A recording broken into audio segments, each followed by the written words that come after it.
Alright, I'm coming back. I am returning. Hopefully, everyone hasn't panicked and looted and burned the stream down yet. I'm back.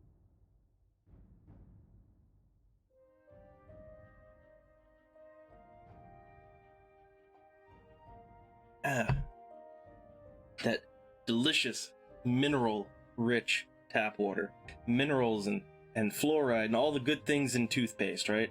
So let's get going. So I think what I have to do, is I'm on the third trial, and I need to decode the riddle by talking to Ashlanders. That's basically what what my research has told me. So let's get in there.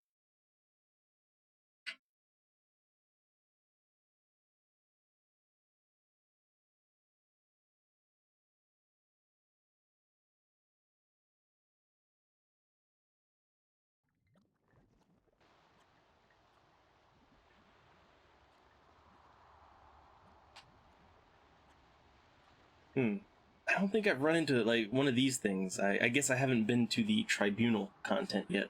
Haven't run into these things yet. Alright, here we are. Morrowind. Morrowind. See, you know it's Morrowind. You know it's Morrowind when the first thing that happens is you get jumped by a cliff racer. And also, I just noticed my character doesn't have any armor pants on, so I'm gonna have to get their armor fixed. The rest of the armor's fine. That bone mold. Okay, let's take care of the cliff racer. Hold on. Oh god. But yeah, see, you know it's Morrowind when, you know, you get a crash, like you get a hard crash to the desktop for exiting the game, and when you load the game up, the first thing that happens is you get jumped by a cliff racer. That's how you know. Okay, let me try and do my, let me try and get my repair hammer on. My character is not very good at repairing, but I feel like I need to get better at it, so yeah, let's break a couple hammers.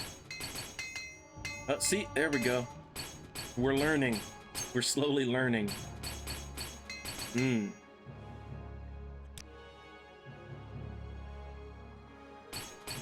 Hold on. Okay, yeah, my character is not very good at this sort of thing. Unfortunate. But yeah. So, let's go ahead and take our bone mold greaves. Put them back on. Let's see, what else have I got? Oh yeah, the shadow shield. I don't really have a use for that. I don't use heavy armor. So I gotta talk to the Ashlanders. Like, let me look at my journal here. So yeah, the star is the key, Azura star, and then the door may be seen only at dawn and dusk when Azura star is in the sky. Okay. Now, see, that's nice, but that doesn't really tell me where I need to go or what I need to do. So let's try talking to some random Ashlanders. Go ahead. How about Eye of the Needle? Okay. So it's a tall rock column in the Valley of the Wind. And the Valley of the Wind is a valley on the northeast slopes of Red Mountain. So the entrance to the valley is marked by Aran's teeth, two tall rock spires. So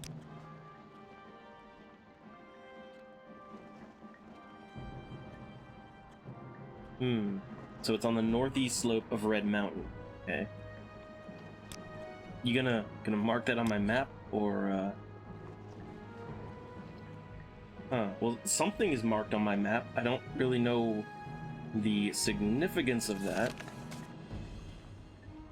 Okay, so the Eye of the Needle in the riddle. Yeah, maybe the Valley of the Wind.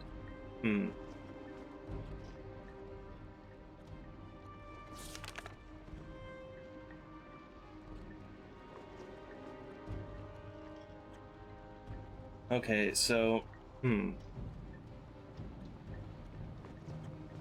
So just past Zergonopol, a Daedric rune. So turn south. So I need to go there, and I need to go south from there. Okay. So what else do I have to decode of the riddle? Well,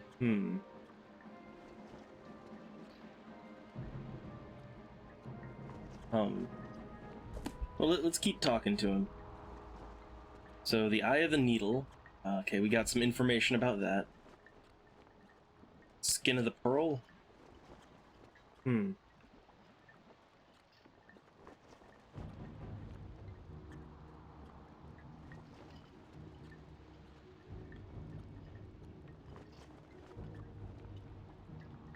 Okay, so the whitish rock at the top of the needle, that might be the pearl you're looking for. Okay.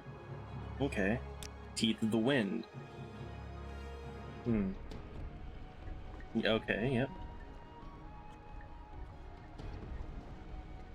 And I think that's about all I can get out of him, right?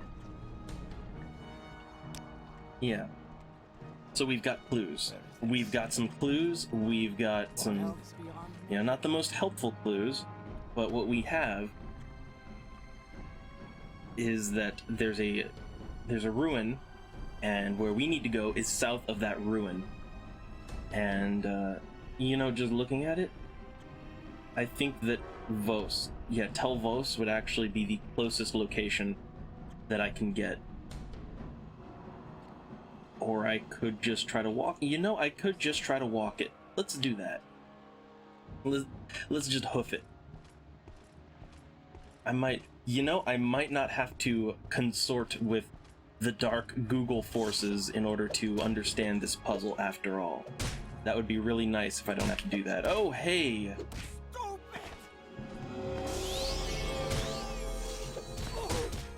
I was wondering where all those, I was getting the combat music. Ow.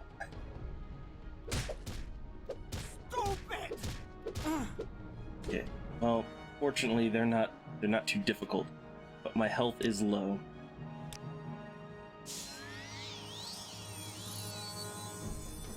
Do I have to murder anyone else before I leave here? Ooh, an exquisite amulet. I will be taking that. Oh, I just noticed I actually... Yeah, look, my carry weight is almost full. I should probably go take care of that before I go, on a grand adventure, right? As much as I would love to go on a grand adventure. So, okay. Where do I want to go? Now, where would be the closest teleport point if I used Divine Intervention? No idea, so let's just do it. Just do it. I wonder where it's loading me into.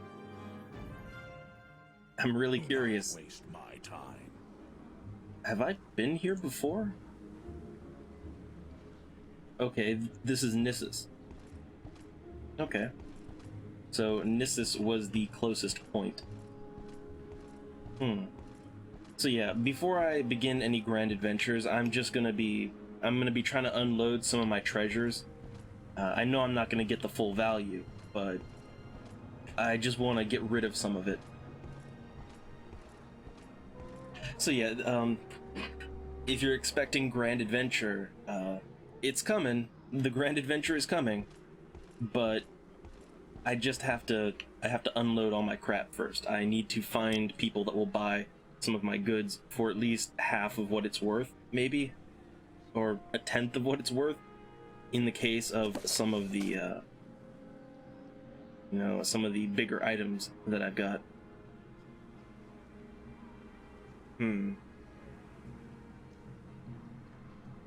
Oh man, I've got a lot of things here that I'm probably never going to get to unload.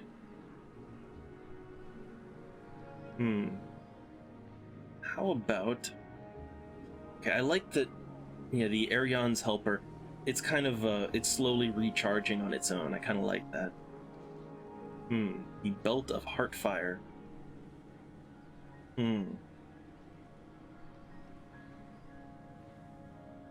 The Shadow Shield. let's just sell the Shadow Shield, I guess. Now, I wonder if I'd be selling some kind of really rare important thing, but no, hold on. Let's just sell the glass boots first. Yeah, I know, that's not nearly what it's worth, is it? That's the best you're gonna get. Best you gon' get.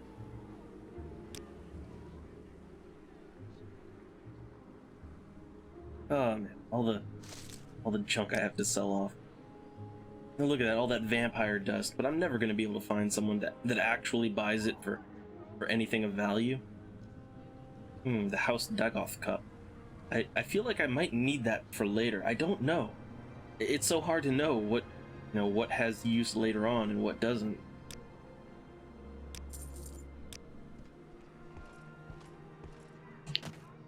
So yeah, I'm just gonna be doing some vendor hunting right now. So yeah, if you're looking for the excitement, soon. In the meantime, I'm just gonna be hopping from town to town, getting as much gold as I can. Sedanine. I don't know. Balmora, that's kind of where I want to go. Let's try Sedanine. Every now and then there's a traveling merchant. Thanks to the MCA mod. Why walk when you can ride? Any traveling merchants? I don't see any. Let's go to Balmora.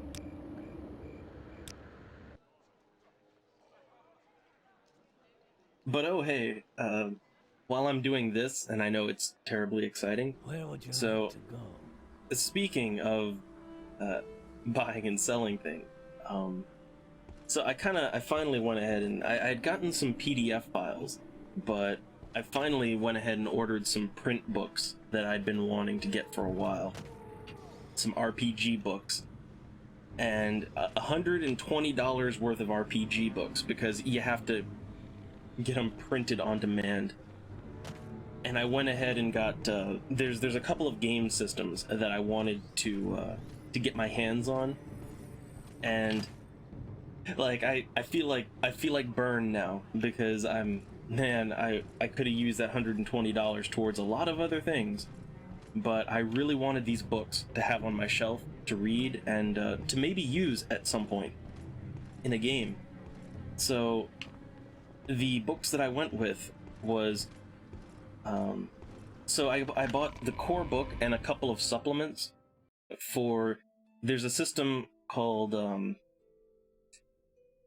it's called Spellcraft and Swordplay, and it's kind of like a modern Why do you approach? it's kind of like a retro remake kind of thing is what they call them, and it's a modern game, but it's taking like the rules and kind of the themes of the early editions of Dungeons and Dragons and kind of remaking them, and it looked interesting. It looked very interesting, so I went ahead and and got that and a couple of supplements for it. And I mean, each book was actually like only $10 to $30, but it was a lot of them. And then I went ahead and got, there's a really fun system, and I'm just gonna talk as I sell things here because why not. But there's another fun system called ACKS, Adventurer Conqueror King System. And so like that system, okay, it's kind of like the setting is almost Conan the Barbarian-esque, like the setting, but with more like magic is more accessible, so it kind of more D&D like. But so the interesting thing about that system, about the ACKS system, is it's designed so that player characters they start and they're an adventurer, like it's D&D, right? You're a mage, fighter, thief, whatever, and that's pretty standard stuff. But as the game goes on, the game is actually set up so that your character will eventually, through conquering or acquisitions, because the game has a whole economy system, so through either economic acquisition or through conquering or whatever, your character will come in possession of a stronghold, and then the game kind of shifts over, and there's a whole rule set for managing and building onto your stronghold, and eventually building like a kingdom. And then the game turns into like a strategy game where it's more miniature heavy. So like it turns into like you roll a map out and you have miniatures, and you're building strongholds, and you're managing a kingdom. You've got vassals under you managing their own domains, and you're going to war with other it's kind of like the game is set up so it starts like your typical D&D, and then it kind of morphs into a tabletop strategy game, which is I don't know, I find that to be rather interesting. What else can I pawn on this guy? Don't know why I have some pots. I don't know why would I carry those things? Oh, these hammers. I don't guess I need those. I don't guess I need all these hammers, right? Yeah, let's get rid of some hammer. Oh, wait, hold on. He's already at seller max. Go ahead and get rid of that. Yeah, so, yeah, the ACKS system, it really interests me, and that's why I bought the book for it. It's much more miniature heavy than any other game that I've worked with, but, I just found it very interesting because, like, the game starts off, you're just a D&D adventurer, but then eventually you become a conqueror, you become a king, and you have to manage your own domain, and the game morphs into a whole different kind of game. I found that interesting. And then, of course, so the last couple things I got that I ordered on print were... so I got Cyberpunk 2020, or as the book says it, Cyberpunk Cyberpunk 2.0 2.0 version 2 second. I don't know, but it's a cyberpunk game. It's a very old classic cyberpunk game, kind of like Shadowrun. I mean, it's basically Shadowrun if you took out all of the magic and fantasy elements and you just made it like, pure cyberpunk. Oh man, nobody has enough gold. Nobody has enough gold. But yeah, so what I like about Cyberpunk 2020 is it is perhaps... So I like Shadowrun because it's all like over-the-top 90s, 90s sci-fi. Like 80s and 90s sci-fi. Well, Cyberpunk 2020, like, okay, for one of the supplemental books, it's like, cyberjack into your cyber motorcycle and ride across the post-apocalyptic, the cyber-apocalyptic wastelands of America, cyberpunk America. It's like, oh my god, I'm in. Like, they actually use the phrase, a cyber motorcycle. So yeah, I'm all in for that. I love that sort of thing. I really can't help it. I love that kind of cheese. Like, I will always be down for that kind of thing. Now what can I pawn off on this person?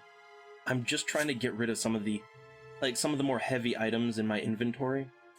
Hold on. Let's get rid of these hammers.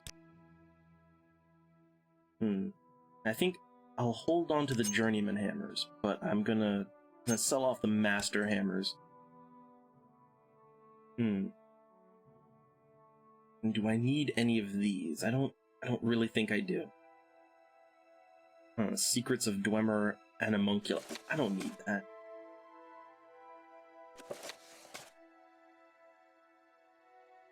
Yeah, let's just get rid of all those books.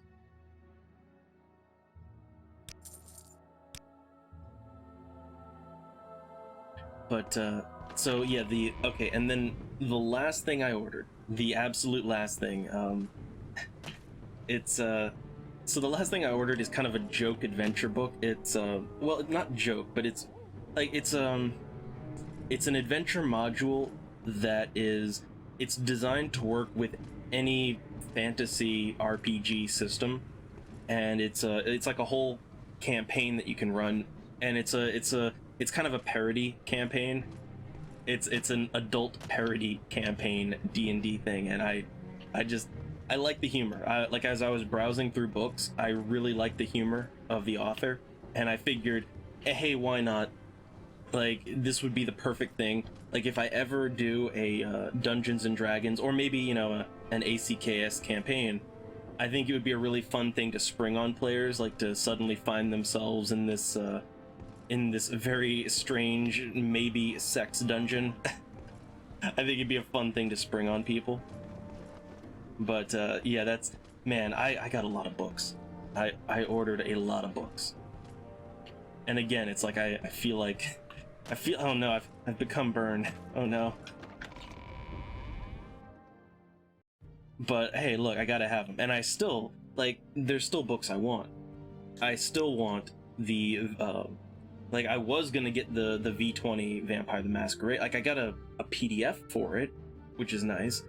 But like, the physical copy of the book, I'm gonna hold off on that, because the physical copy of that book is you know, it's $100. So yeah, I'm gonna hold off on that. But I still want the physical, like, hardbound copy of Vampire the Masquerade 20th Anniversary Edition and the Hunter the Reckoning. I want the Hunter the Reckoning, which I already have Hunter the Vigil, but I want Hunter the Reckoning and some supplements for that, which again, costly. So that's all going to be for later. That's all stuff for later. I've got the PDF files for now, but yeah, the actual books, that's going to take a while. I wonder if I should just sell off this Chrysamere. I mean, when am I ever going to get any use out of the Chrysamere? I don't use swords. Nobody's ever gonna have enough money to buy it, so I might as well sell it. Well, hold on, actually. Before I go selling that off, let's go ahead and, you know, why not? Let's repair everything in my inventory. Even the stuff I don't use, just repair it all. So that when I go to barter, he's got, like, yeah, see, he's got a little extra cash now.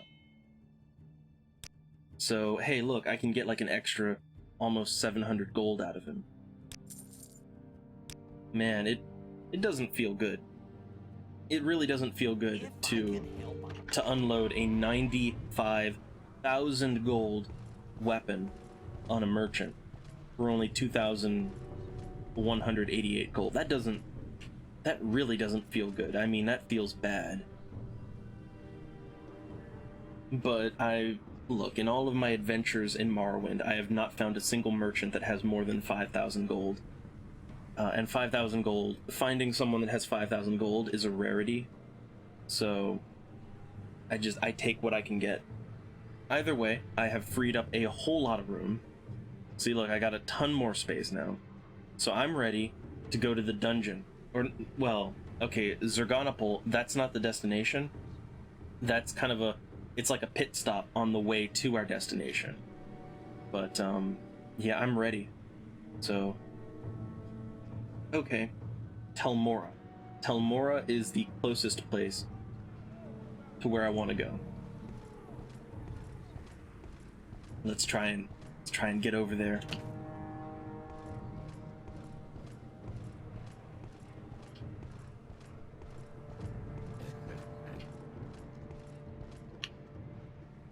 But one of these days, so like as I'm traveling here and just kind of, it's gonna take a little while because I'm gonna have to go from town to town and, you know, figure out a good route for it. It's gonna take a little bit. But like as I'm doing this, I want to do something eventually with all the hardcover. Because I mean, I have a lot of PDFs of games, but I want to do something with the hardcover books as well. I don't know. I'll have to. I mean, because I do read through these things. I read through them all the time, and I don't know, I might have to, I don't know. I'm not going to play with them, I might at least review them or something, I don't know. I feel like I should do something with those books. Also, I just realized that so Kull is kind of my go-to place when I need to get somewhere, but by boat. But I could have gone to Vivek. Vivek would actually have it has a silt strider and a boat. I really should have thought about that, shouldn't I? But I'm committed now. There's like a point where you know you're going the wrong way, but you figure, well, hold on, if I keep going, I'll eventually loop around and get to where I need to go. And if I just turn around, like if I turn back now, it's just gonna make me look foolish. So no, I have to keep going. Yeah, I've hit that point. Okay, so this will take me to, yeah, Dagon Fell. Now, Dagon Fell is actually, it's actually kind of close to where we need to go. But I don't want to cross the ocean, so let's go over to Telmora. Speak quickly, Outlander, or go away. And from Telmora, let's go to Voss. Or Vos. There we go. So now we just have to walk to Zerganopol, which is to the west and a little bit north. It's still going to be quite an adventure. It's going to be quite a trek to get there. So before I do anything, I would like to get my magic back.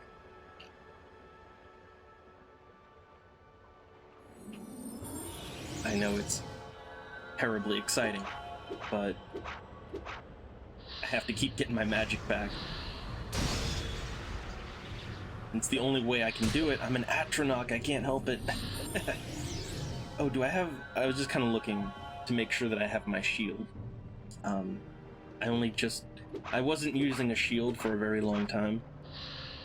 For quite a while, I was just not using a shield, and it's because I usually like to have like a torch in my offhand.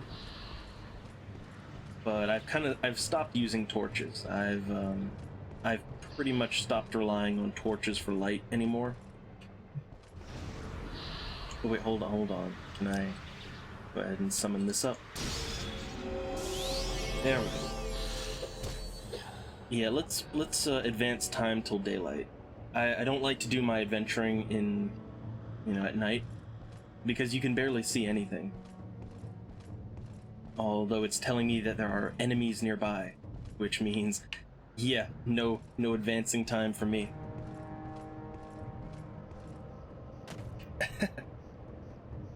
Hey FPS, that's a hard thing to answer. That really is. I find that I play Morrowind, I find that I really, really like Morrowind, but at the same time, I really like Daggerfall as well. And I know that Daggerfall doesn't look nearly as good. It has some quirks, but I find that if you just want to play if you don't want to advance the plot, but you just want to play a game, right? Like if you just want to immerse yourself in a fantasy RPG, I feel like Daggerfall is the way to go. And that's just because, well, everything in the game is procedurally generated, so you literally will never run out of content. And I appreciate what it did. I think that Daggerfall is quite a landmark achievement, especially for the time. Nowadays, maybe not so much, but I appreciate it for what it is. But Morrowind is definitely a more tight experience. It's there's definitely more plot and story going on. But like I said, that's a hard call to make. It really is. There's really no Elder Scrolls game that I hate, and there's only one that I dislike. That's Oblivion, and that's on me. They all kind of, they're all good for their own reasons. But yeah, for me, it's a tie. It's a tie between Morrowind and Daggerfall. Like, I couldn't tell you which one I prefer over the other, so I'm just gonna say they're both tied for my favorite.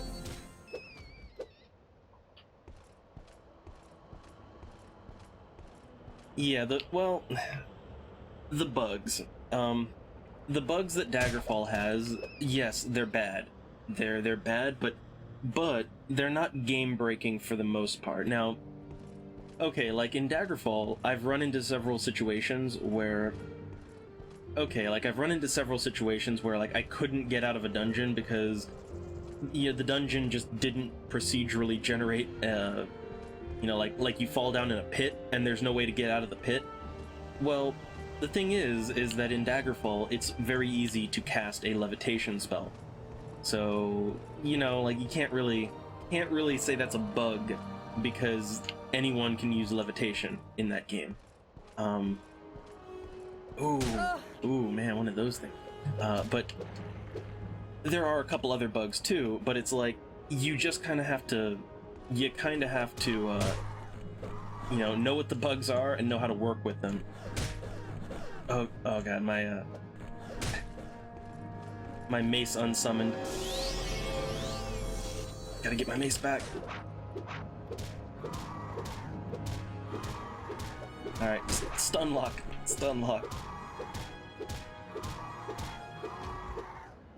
Okay, winged twilight down. Good times. But okay, another thing that I oh yeah, the halt. Yeah, I know, but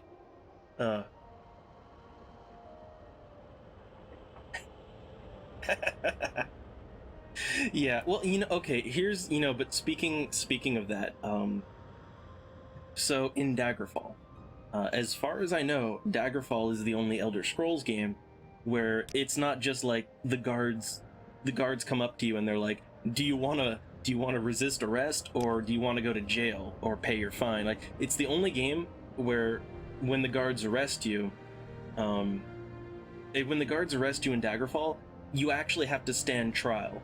So like you get like a whole trial sequence and you get all these options for like how you want to play it. Like if you want to throw yourself on the mercy of the court, or you want to use your intelligence or your charisma to to try to fight your case.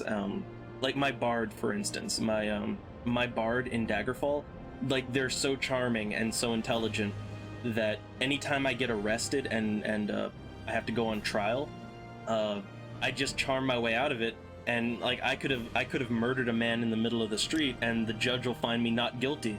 It's great. Let me get my Hearth Heal spell out.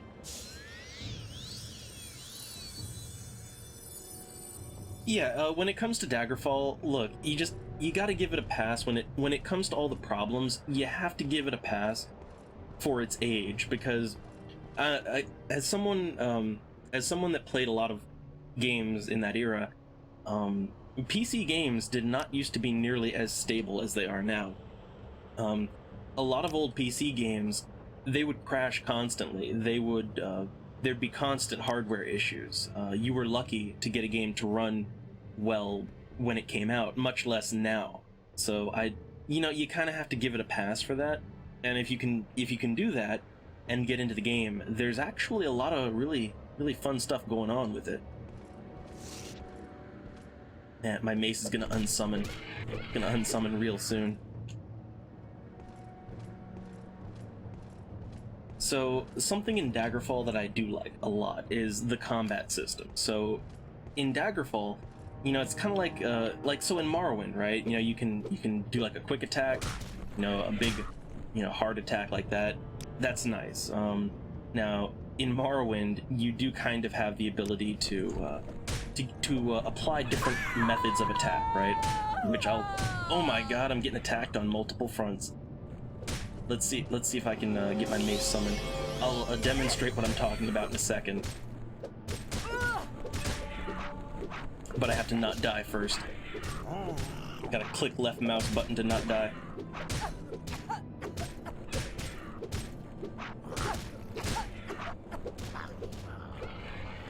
Alright, everybody dead, everybody's dead. Okay. So, okay, in this game, it's like your standard, bashing, right? Just standard click.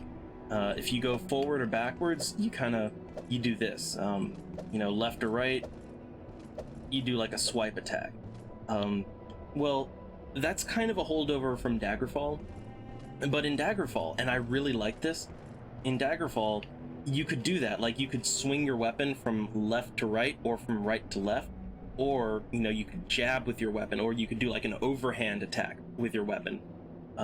You could do all of that basically by how you swung the mouse. So like in Daggerfall, you know, you want to swing left to right. Well, you hold your mouse button and then you swing your mouse from right to left. It's very intuitive. It's surprisingly intuitive like that. And I feel like I really liked that combat style. I felt like it was really comfortable. Like I really got into it really easily. And in Morrowind, they kind of try to do that, but it's based on your actual character's movement, and it's not nearly as comfortable.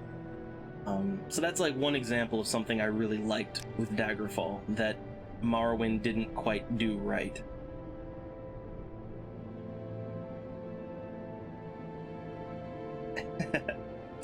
All right, now how am I gonna get down here without dying? That's the question. Let me apply some Hop Toad. Now I'm not gonna jump.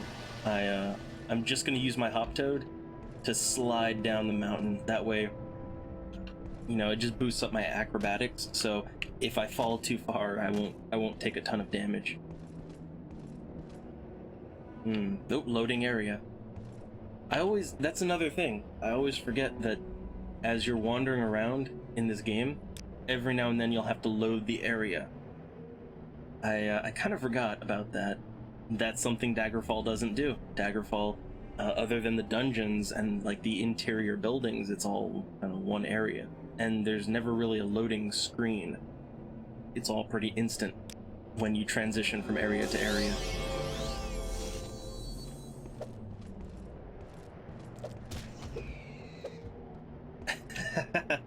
Yeah, I'm an Ordinator now. I found a dead one. I found a dead Ordinator, and I just took all of his stuff. I hear a Cliff Racer. I'm trying to get over to this dungeon here. Now, I don't think I actually have to go in the dungeon, but the place I'm trying to find is very close to it. If I can just get through all these bushes. I can't even see where I'm going.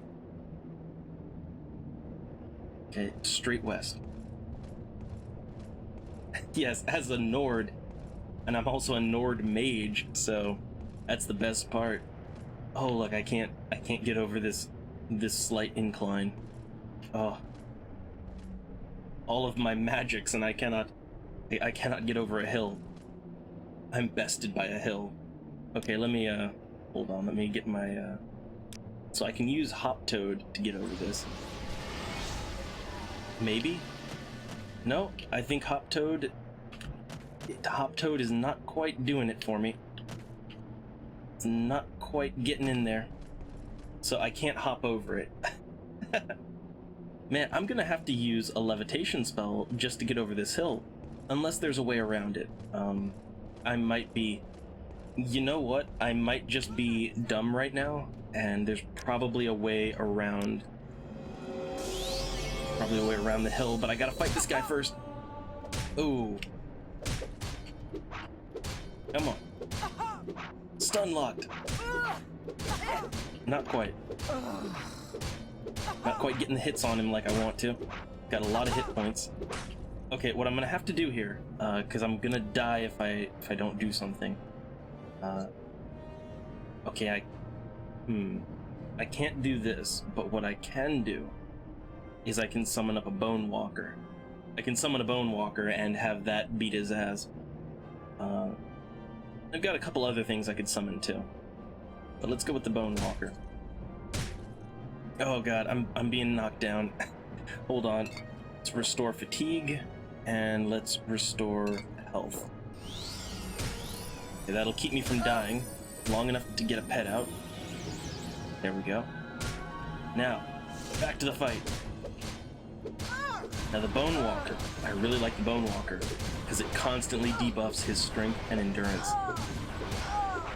Now look at that, constant debuff.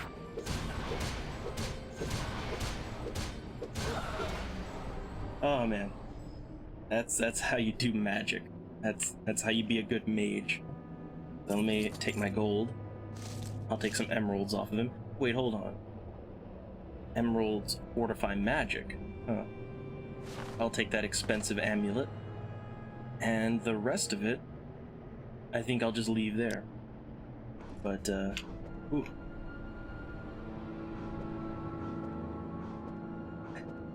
I'm trying to catch up on the chat now. Oh man, it goes by so quick. Man, the moonwalking. There's a lot of okay, yeah. There is a lot of moonwalking going on in Daggerfall. I will admit that, but again, it was the style at the time. All right, moonwalking was the style at the time.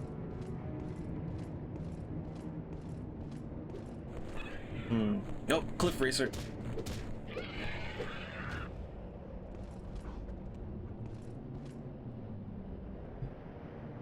Well, yeah, in Skyrim, there's a lot of Nord mages. I mean, there's the whole mages college in Skyrim. But, you know, that's much later on. You know, some of my favorite races to go with as a mage, I love orc mages. I actually really like orc as a mage. Like, okay, so, and when I created my character, I was kind of torn between Nord or orc. Because orcs actually do have a little bit of resistance to magic. So you take a Nord, so you make a Nord mage with the sign of the Atronach, and you know you have that absorption, but then they're also resistant to magic as well. It works out pretty nice. What am I summoning? Okay, let's go back to the bound mace. Oh man, that looks like fun times down there. That looks like fun times.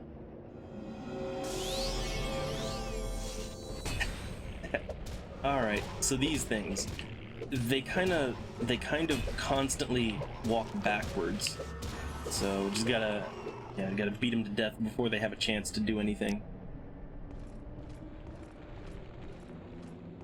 Okay, now, so the quest, it said to find these ruins and then go south. So you find the ruins and then you go south of the ruins. So yeah, this is not my actual destination, I don't think.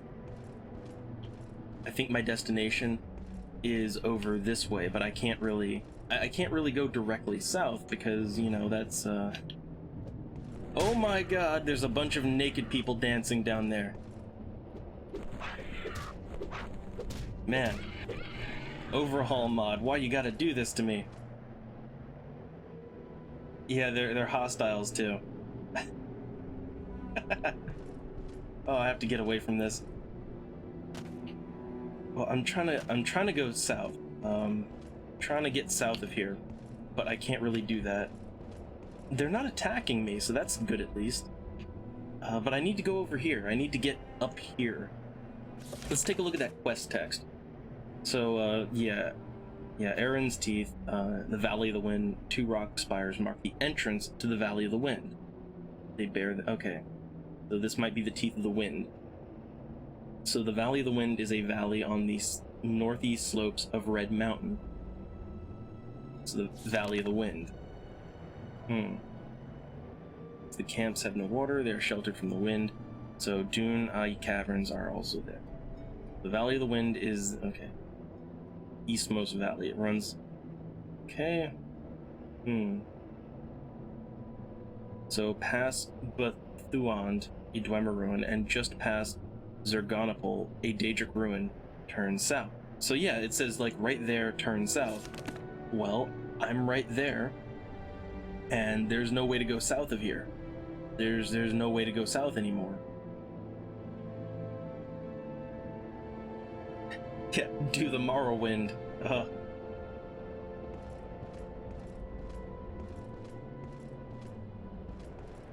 Trying to stay away from all that.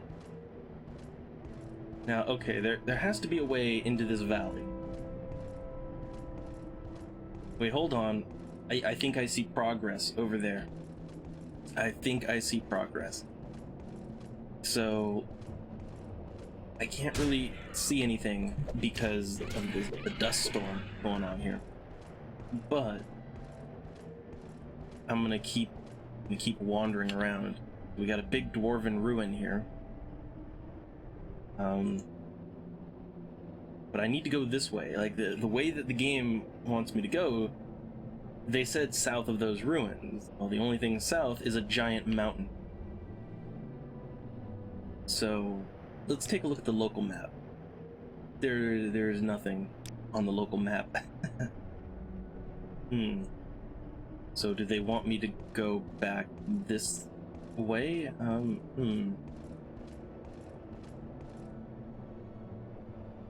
Yeah, a lot of the time that you spend in Morrowind, it's just trying to find things, and there's nothing wrong with that. Yeah, let me rest and hope that maybe the oh look, I got interrupted by a rat.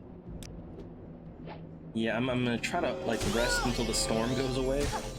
That way I can, you know, see where I'm going, because right now I can't tell where I'm going. I mean, I can't see anything in the distance, and I feel like there might be something up there, but I can't see it. So, let's rest until the next day.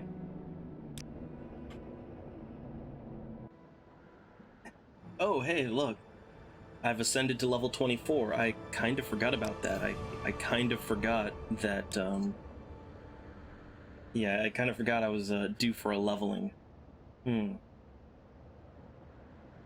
Oh, hey, agility. You know, I should probably start leveling that up. I really should. Or strength. Actually, I could always go with more strength. And agility's nice too, but strength, come on. Gotta get that carry weight. So now that I can actually sort of see it, well, it's not daylight. Let's advance time till daylight. Okay, so we're in full bright now. Let's quick save and take a look around.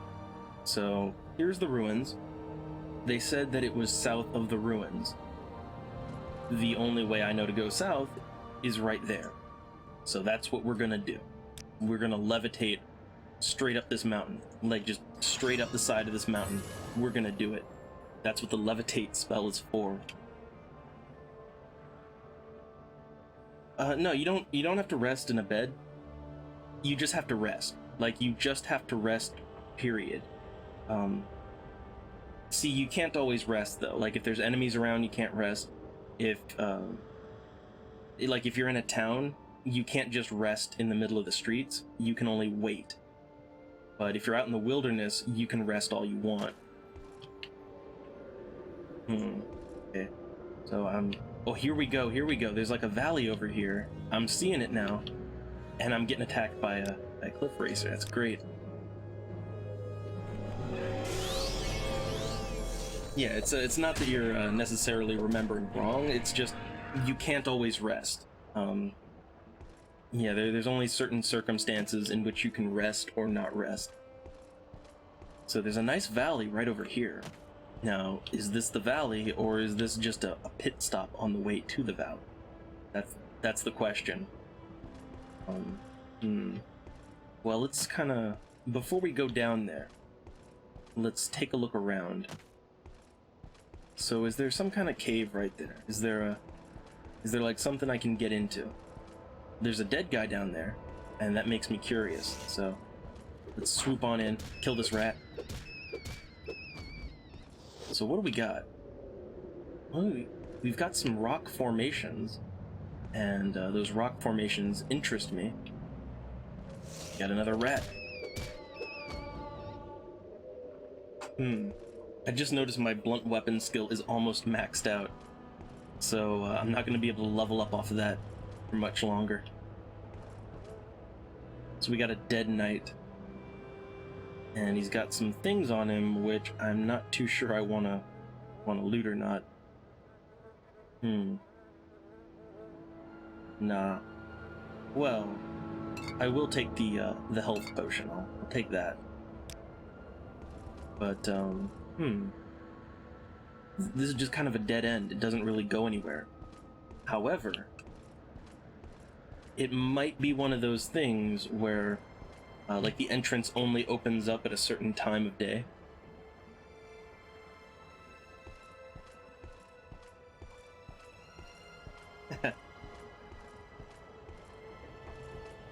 Oh, and I'm expecting cliff racers all the time. Oh, there we go. Man, Morrowind is great. We don't have dragons. We got cliff racers. I wonder if anyone's made like a giant cliff racer mod, like just turn cliff racers into dragons. I wonder if anyone has made that mod yet. Because I can't help it, but you know, the comparison is there. Just like make a cliff racer, make a giant cliff racer, like just giant cliff racers that randomly spawn, and you know, they have like a fire, some kind of ranged fire spell, and there you go. You got your dragons. Okay, so Dun Ahi. Now that's mentioned in the quest journal. Yeah, in the Valley of the Wind.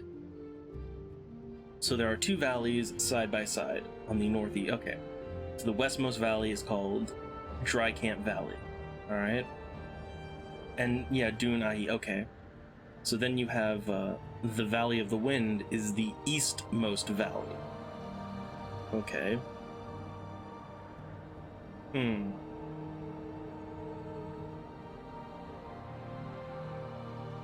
Oh. Okay, so we're in the wrong one. The easternmost valley is where we went. We're in the western valley. But hold on, I'm not really too sure where I should be going right now.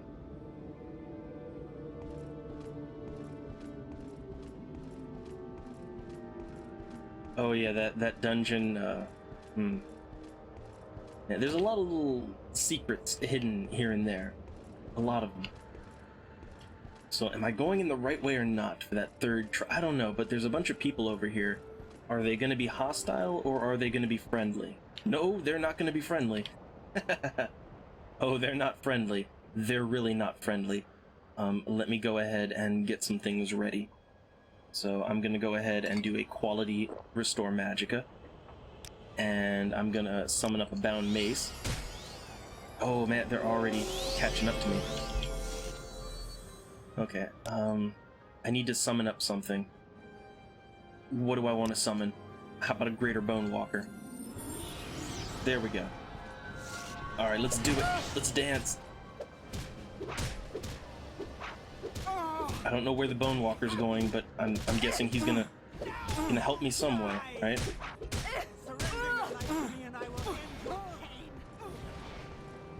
Where are they? Go Bone Walker! Yeah, they're all going after the Bone Walker, which is great for me. It's excellent.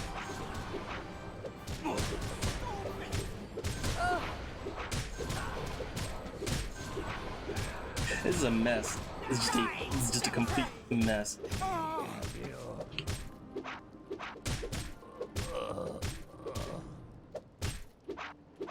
I wonder if these are these all thugs and marauders, or no, they're these are all named. Yeah, they're all named NPCs. Well then, I hope they weren't necessary for anything. I hope these weren't a bunch of quest NPCs that I needed to talk to in order to beat the. I hope not, right?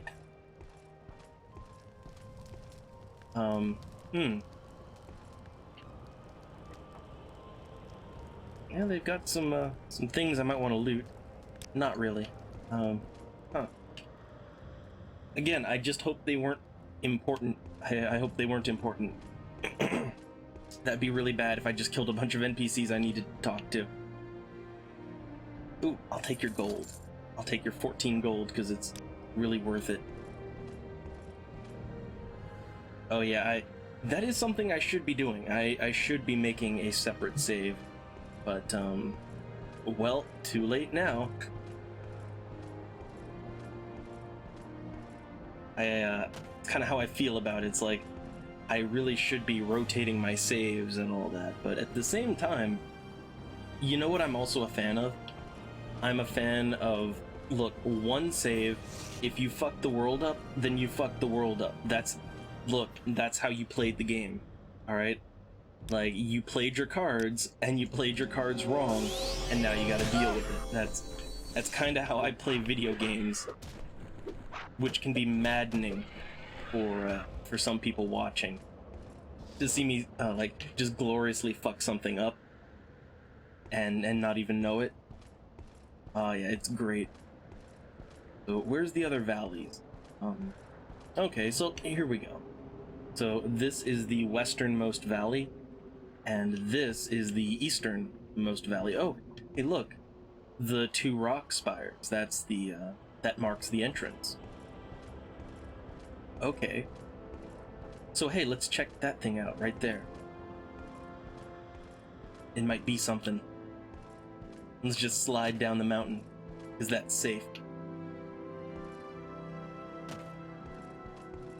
Alright, here we are. Yep, twin rock pillars. That marks the spot. What do we got? The Derelith Ancestral Tomb. Now, there was no mention of that at all. None. Let me think. Now, they also mentioned that, they mentioned something about a needle, right? So the Eye of the Needle, so that may be a tall rock column in the Valley of the Wind. Okay. So the entrance to the valley is marked by Iran's teeth, two tall rock spires. Okay. Okay. So, yeah, that's the entrance. So then we go down here, and there's like some kind of white rock that we're supposed to be looking for. Now let's try to find that. I know that the tomb is right there, but I feel like that's not where we're supposed to be going.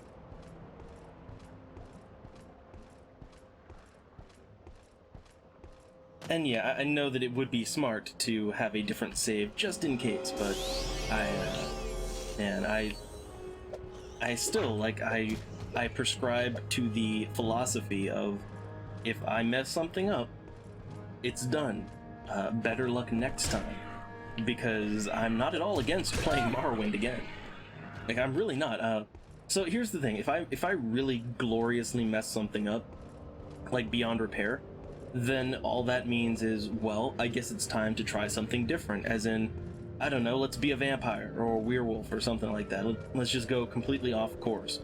And then, you know, the next time through Morrowind, then maybe I'll get it right. Because I really don't mind playing this game over and over. I really don't.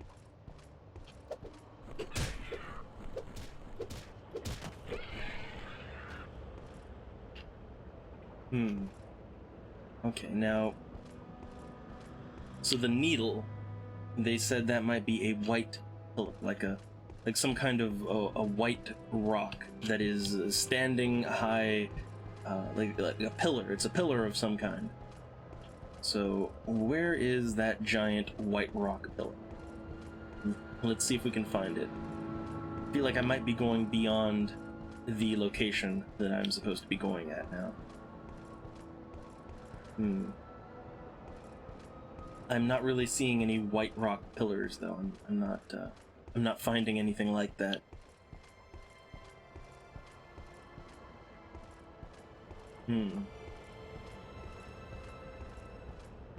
Ooh, now that looks like something important. I've never seen that kind of door before. So, that looks like important times to me. Let me just kill the Guardian Cliff Racer, right? Okay, so what is this? What is this giant door? The Cavern of the Incarnate! There we go, we found it! Yeah, this is exactly where I need to be. Man, found that so easy. I made it look like I came here on purpose. Right? That was all 100% on purpose. I just stumbled right along into the plot. Ooh. Not open. The star is the Ooh. key. Huh. The star is the key. Hold on a minute. Well, there's two things that could mean. One, Azura Star, which I happen to have Azura Star. The other thing is, there's like a certain time of day in which Azura's star, it's like a celestial formation. They mentioned that. So let's advance time till so it'd be like dusk, right? It's dusk and dawn. So let's advance time until dusk. Which I'm trying to. When's that going to be exactly? Carefully advance time.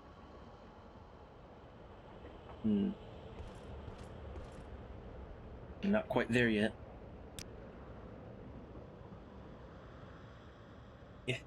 Yeah, good old Azura. I really do like Azura's star. Like whether it's this or Skyrim, you know, I really like Azura's star. It's a really nice item. So are we in that kind of? Are we at the right time? In the dawn hour under Azura's star, the door is opened. Okay, in the dawn. Oh, there we go.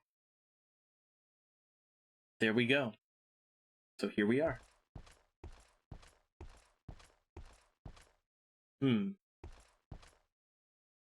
Just a couple of dead guys. Don't worry about it. Ooh, what's this? Hold on. The moon and star. So it's some kind of ring bracelet thing. It only fortifies personality and speechcraft. That's not very good. Nerevar reborn, incarnate. Your first 3 trials are finished. Now 2 new trials lie before you. Seek the Ashlander Ashcans and the Great House Councillors. 4 tribes must name you Nerevarine. 3 houses must name you Hortator. My servant, Nabane Mesa, shall be your guide. And when you are Hortator and Nerevarine, when you have stood before the false gods and freed the heart from its prison, heal my people and restore Morrowind. Do this for me, and with my blessing. Well then. Well, I guess we got some work ahead of us. That's quite a tall order, Azura. Quite a tall order. Oh, hey, a ghost. Any other ghosts around here? Yeah, there's a couple of ghosts in here. What did we get in the journal update? Before we go talking to ghosts. So we've received the moon and star. Okay. So, yeah, I am the Nerevarine. Okay. I've passed the first 3 trials. Now I must show moon and star to the Ashcans of the tribes and the counselors of the houses. Each tribe must call me Nerevarine. Okay. So each house must call me Hortator. These are the next 2 trials. So Nibani Mesa shall be my guide. I must return to her and seek her counsel. That I will do. But first, become the Hodor. Alright, let's talk to some ghosts. I don't know if I have to do this or not, but why not?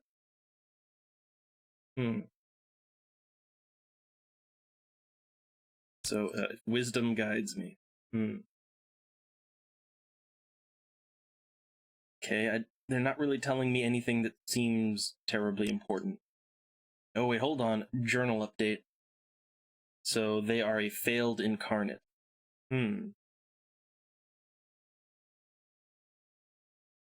Ah, I see. So so I guess they're all failed. They were like me, but then they got killed. So, all right. So we got their belt. Nice. Oh, we got their belt and some pants. Some travel stained pants. Let's take a look at that. We're travel stained pants. Oh, that's not terrible. Yeah, it casts levitate for 10 points for 30 seconds. You know, that's not terrible, actually. I don't know if I want to keep it or not, but it's not terrible. I might sell it. How about you?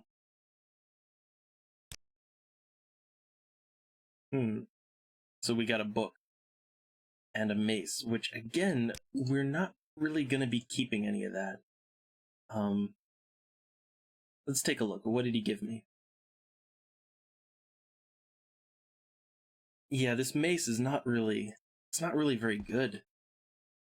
I don't think I really want to talk to all these ghosts because they're not really giving me anything good, and yeah, I honestly, I feel like I could do without all the things they're giving me. So, if I need it, if I ever need the things that they're handing out, I can always come back. But for now, I'm just gonna leave. Yeah, I don't think travel stained pants is something I want. I don't really think I need those. I don't think I want those. So let's go ahead and use our recall spell. Whoosh. And here we are, right back at the Ashlander camp.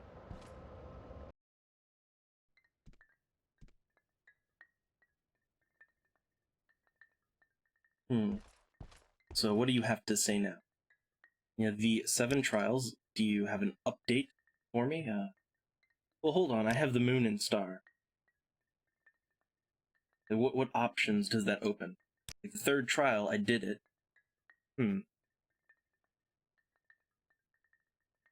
Okay, that's nice. Alright, so yeah, each tribe must name me now. Okay, so let's talk about that. So if I can prove to all the, how many tribes are there? There's what, 1, 2, 3, 4. Okay, so there's 4 important tribes. So if I can prove to all of them that I'm the Nerevarine, then I'm the Nerevarine, okay. Oh, and they must unite against the threat of the 6th house. That's a... Okay, lots of caveats in there.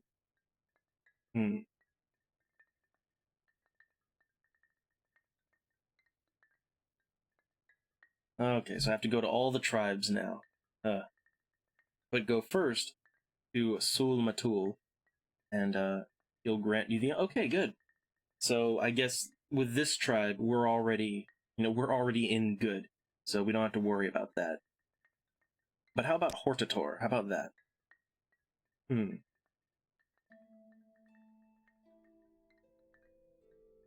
So only a Great House Council can name a Hortator. Okay. Well, wait, I'm already the leader of House Telvanni, so, I mean, I guess I declare myself Hortator, right?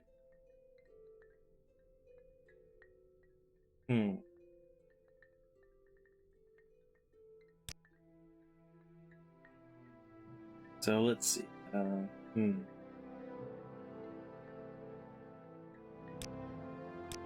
Okay, she doesn't really have any extra advice for me on that. But, yeah, we got some work cut out for us. Although I really am wondering, like, how exactly is that going to work when it comes to, becoming the Telvanni Hortator? Like, I already took out the leader of the Telvanni. I am the leader of the Telvanni, so like, okay, where do we go from here, right? So I passed the 3rd trial. Yep, I want to be the... Oh wait, first you should hear the council. Okay.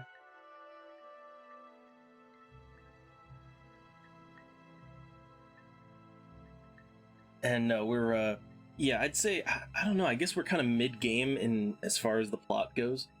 The only other things I've done is I've become the leader of House Telvanni, but that's pretty much it. I haven't done any of the expansion stuff, none of that. Yeah, we're mid-game at best. I think that's being generous, actually.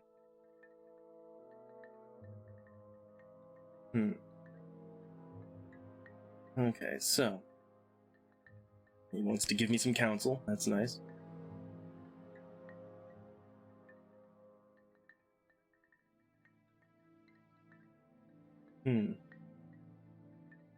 And just kind of reading through what he's saying. Okay, so I can go to my guide in this journey, and they'll tell me the ways of the other tribes. I love it. If you do not know these things, you will make many mistakes and waste precious time. Yep. So, am I the Nerevarine now? Oh no, you must speak of need and duty.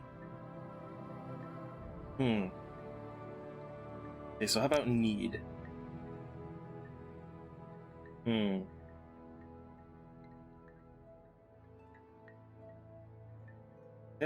about duty.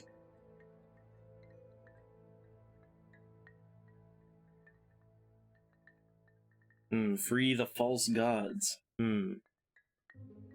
And defeat the 6,000. Again, we've got a lot of, we have a lot of things that we're gonna have to be doing. The game, at this point in the game, every step of the main plot is getting progressively more complicated, and they're wanting more and more out of me. At the early steps of the main plot, it's just go here, do that, but we're getting beyond that now. So, am I the Nerevarine now? Yes, we are. Okay. Okay, I've got the teeth of the of this tribe. Now, where is that in my inventory? See, my inventory is a mess. Here we go. So it's a constant effect. It resists paralysis 10% on self, which is, again, that's not very good.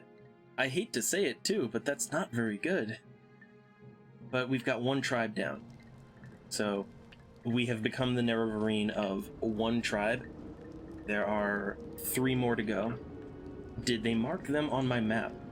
I'm really hoping they mapped those tribes on my map. Really, really hoping. But I have a feeling that they didn't mark it. So, yeah, I'm gonna have to figure out where those other tribes are.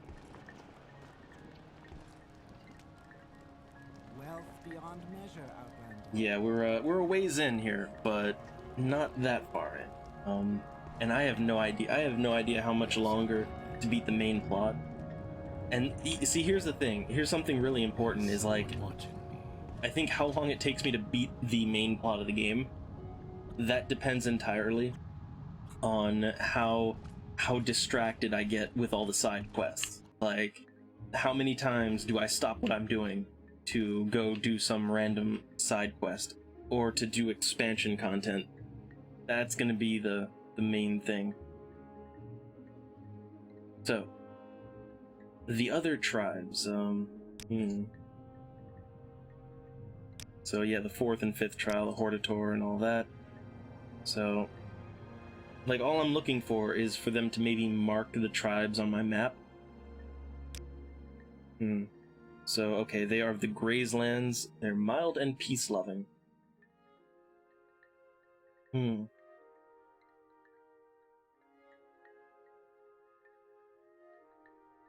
Okay, so they're mild and peace-loving. How about the Zainab? They are sly and crafty. The interior of the Grazelands. And the last one. So, okay, they are of Molag Mar.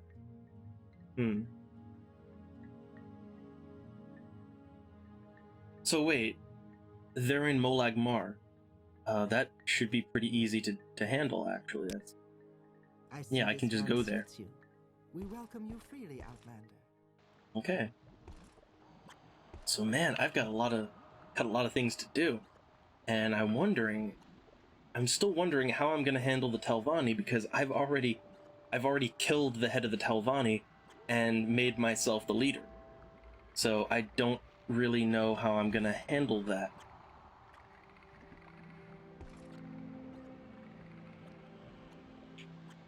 Yeah, as far as getting the good stuff in an Elder Scrolls game, I think, like with Morrowind, it takes a while to get past that kind of...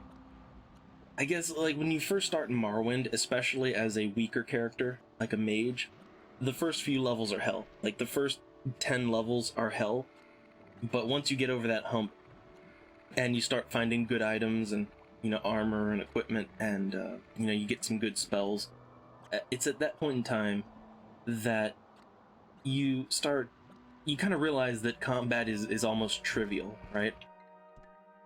So you know, speaking of, I want to make some spells. Spell making. So there's a couple of things I want to do. One, I want to make a better Night Eye spell. I want to make a Night Eye spell of magnitude 20, which is a pretty good magnitude, I feel like. So right now, my Night Eye spell, I have one that lasts for 120 seconds, and that's pretty good, but I want a Night Eye spell that lasts a little bit longer than that. So like maybe 200 seconds would be pretty fair. Yeah, that's keeping a good point cost. That's fine. Yeah, I feel like that's pretty much where I want a Night Eye spell to be. You know, it'll last a little bit longer than 3 minutes, that's fine. That's just right. And we're just gonna call it Night Eye 3, because we're not original. So there we go.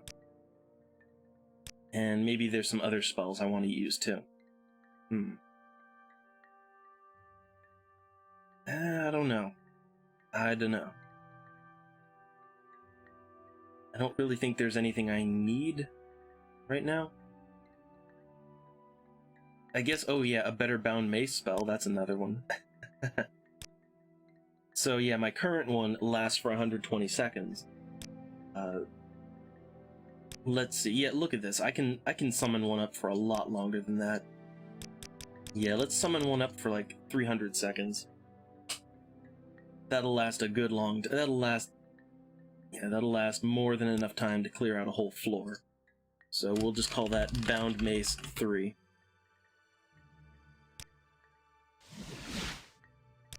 All right. I just wanted to do that because you know, one of the most annoying things in this game is to be fighting and you run out of your mace just unsummons itself, or you're doing something and suddenly you go blind because your Night Eye spell wore off. That's such an annoyance. So I just wanted to have a better version of each spell so that I don't have to worry about that too much. Okay, and so now we've got our work cut out for us. Oh hey, look, it's on the map now. So the Zainab camp is right over here, so I can kind of get there from Voss. And what else we got? Okay, the Rabba Nimsum camp, it's over there. And there was one other camp, but I think they were in Molag Mar, actually. Where is Molag Mar? Oh, it's okay. That's probably them. Was there anyone else? Oh yes, those. So here we go. So we have 3 camps. Here, here, and here. Here. So we can handle that, but I want to try to deal with the Telvanni first, because I'm already the head of House Telvanni. So I figure that's a good place to start. So let's go ahead and let's say recall is not the thing to do. What do I want to do? Let's use Divine Intervention. Do not waste my time. Man, that's you know, it's always really disheartening to hear that, like, you're playing an Elder Scrolls game on a console and it crashes all the time. That's really disheartening. But, you know, I kind of know about Bethesda games and consoles, because I play Fallout 4 on my PS4, and it crashes. And that's just such a sad state of affairs. That should not happen. Like, there's literally no reason for that.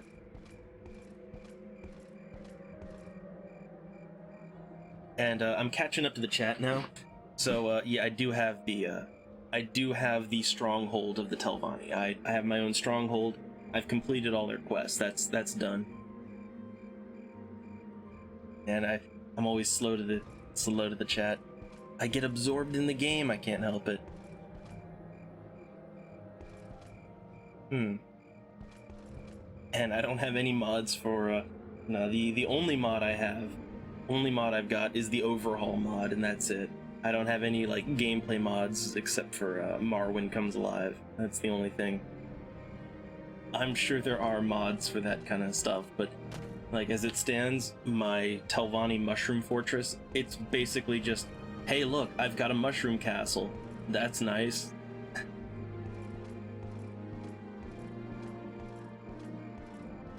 and to Drumstick. Yeah, Skyrim, I play that on PC, and vanilla Skyrim doesn't crash at all for me. I have never experienced a crash in vanilla Skyrim.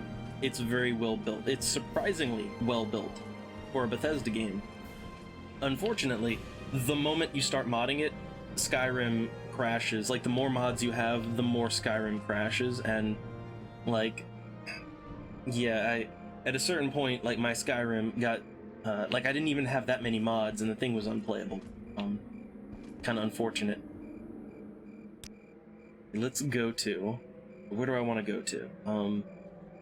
Let's go to Cull. Yeah, you know, actually it kind of worked out for me last time. So I'm gonna go to Cull, then take the boat, and I'm gonna take that over to, yeah. Guy's too close. But I'm gonna take the boat, and I can kind of go to the northeast around the continent, and that'll take me to Telvanni territory. And I just want to see if I can be declared Hortator, because I'm the leader of the house. So, I mean, as the leader of House Telvanni, like, I should be able to declare myself the fucking emperor, and it should be all good. You know, I mean, whatever I say goes, right?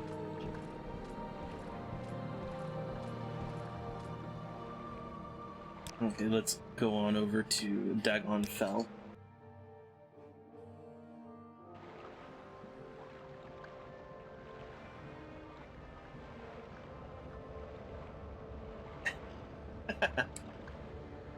Yeah, when it comes to Oblivion, I don't, like, I've never really played Oblivion enough to get, you know, some of the bad bugs, but I don't think it ever really crashed on me that much, but it did crash on me. Let's go to Sadrith Mora. So Sadrith Mora is the house, you know, it's the seat of the council, and the council is apparently who can declare me the Hortator, and since I'm already the leader of the house, I would assume that I can just walk in the door and say, I'm your Hortator now, you know, drop the mic, it's done, right? But I'm guessing that the game is going to make me jump through a couple more hoops before that happens. And I don't know how mud crabs became, like, when you think of an Elder Scrolls game, like since Skyrim, you think of mud crabs. You just, you know, mud crabs are like the first thing that comes to mind. For me, at least, like when I think of a monster in an Elder Scrolls game, you know, I don't think about any of the high-end monsters. I think about the, well, I think about two things. I think about cliff racers, and I think about mud crabs.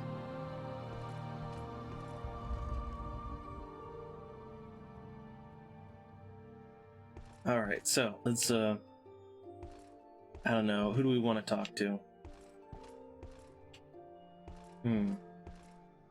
Oh yeah, and whatever happened to my mouth? Fast Eddie. Yeah, here we go, Fast Eddie. Wait, hold on, can I give him chores?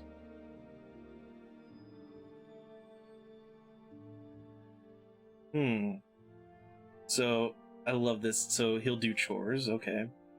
So he knows where Master Neloth keeps a hidden Ring of Equity. Oh. So the Ring of Equity is well hidden in Tel Naga, Neloth's tower.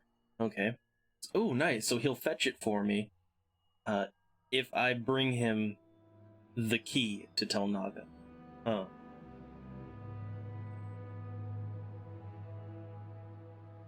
Now, I don't know about anyone else, but when I was doing these quests, You know, like when I was rising up the ranks of House Telvanni, you know, I'd just be told to go do something. I'd just be told to go do a thing and don't come back until you've done it. See, what is this here where he's like, he'll get me the thing, but I have to get him the key? No, you get the key and you get the thing. That's how it works. Man, lazy NPCs. So let's talk about the Hortator. Okay, Telvanni Hortator. So isn't that a special champion and war leader among the great houses? Yeah, okay. Make me the Hortator. I'll have to speak directly to Mistress Thorana about this. Oh, god damn it.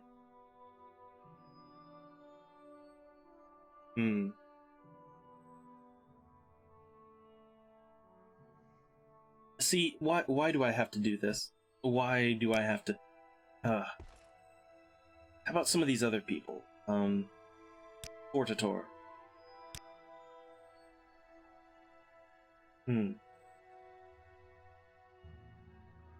So I'll have to speak directly to them at Tel Mora. Again, why? Why should I have to do this? Like, do I have to talk to all of them, or is just one of them good enough?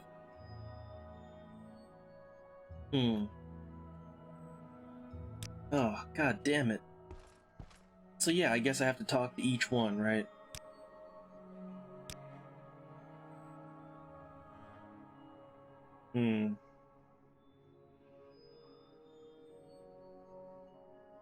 Oh, god damn it. So I have to actually... I have to make my case to each one of the council members, but I'm the head of the council. I'm the Archmagister. Why should I have to do that?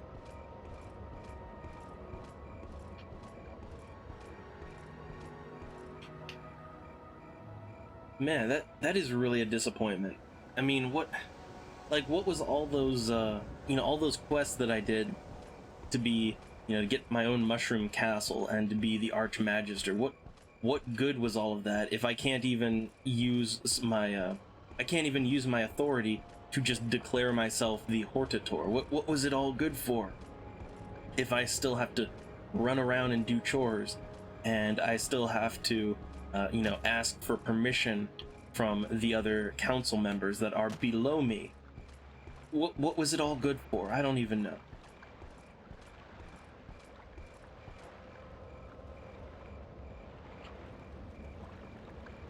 I will listen, Outlander, but make it quick. Oh yeah, the FPS counter. Yeah, the FPS counter is great. It's part of the mod. It's the overhaul mod. It just puts that in, it slaps it up in the top corner. I don't know how accurate or inaccurate it is. Either way, when it comes to streaming, like I'm only streaming in 30 FPS, of course.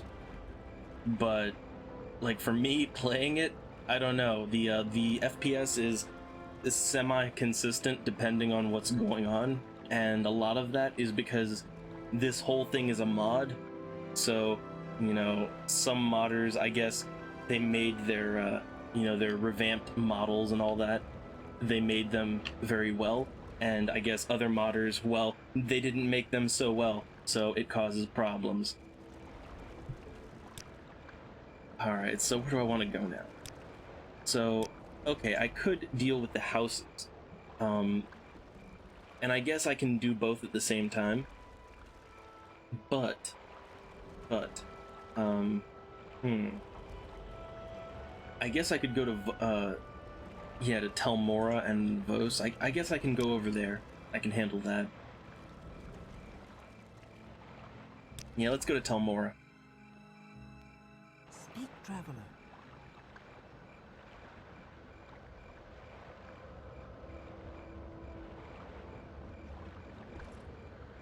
Alright, let me check that journal. I got a lot of notes in my journal.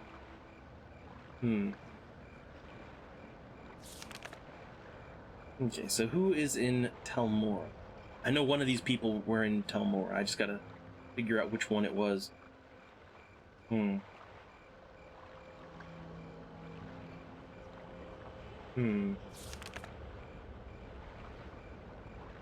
on. Let me,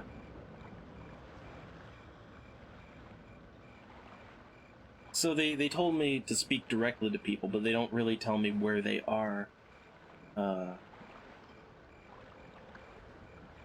Maybe I should go to Mistress Thorana first, because I feel like that would be the most entertaining one to do. And I know exactly where she is. So, let's go over to Tel Bernora. Let's go to the crazy house. There's gonna be so much back and forth for this. So, yeah, to complete this fourth trial, there's going to be a lot of back and forth. For the fourth and fifth trials, there's going to be, like, I'm going to have to go between NPCs constantly. It's quick, Outlander. It's going to be annoying. So yeah, Thorana is over there. So let's make our way there. Oh, my character does not have very good athletics and acrobatics. They just can barely move.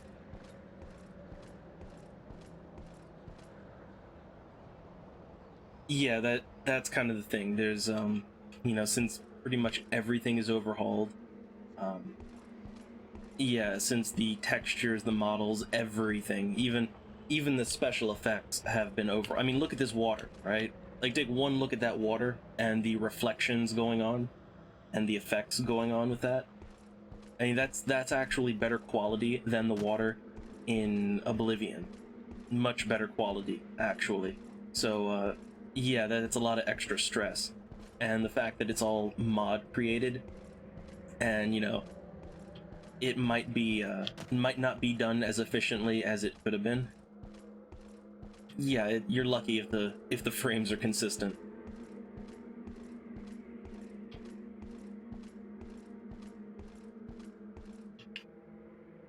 Well, you know, it's funny you mention the dialogue options in Morrowind, because while yes, there are a lot of dialogue options, most of them are most of them are redundant. A lot of them don't go anywhere, and a lot of them have generic responses.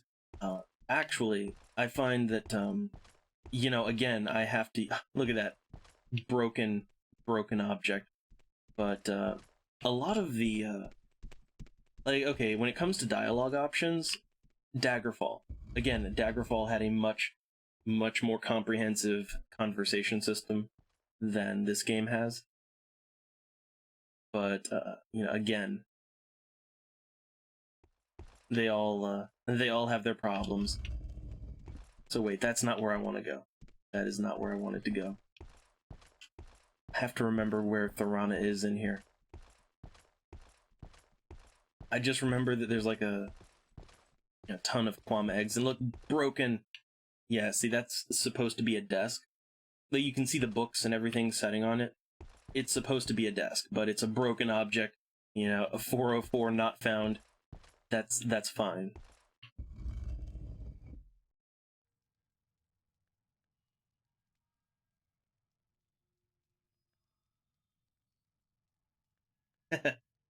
Yeah, I haven't fixed them overhaul bugs, but you know, there's not that many. There's not that many problems, and I'm willing to live with it. Like, if I see a broken desk, I'm willing to live with that. It doesn't really impede my ability to enjoy the game. Oh wait, hey, you know what I could do? I could try out the travel stain pants. Let's put those travel stain pants on. So what did I just take off? I don't know what I just took off, but travel stained pants. That didn't take my bone mold off. No, okay. So yeah, let's use the travel stained pants. Yeah, look at that. They're useful. They're useful again. So where is Thorana? Oh, can we just kind of carefully hover over all of this? There she is. Oh, and a naked cat person in there. My time Let's just is precious, ease so in make here. it quick. So, let me quick save. So how about that Hortator? A Telvanni Hortator.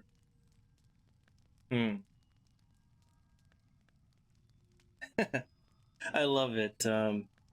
Yeah, so they're just telling me gibberish. Listen politely. Continue to listen politely.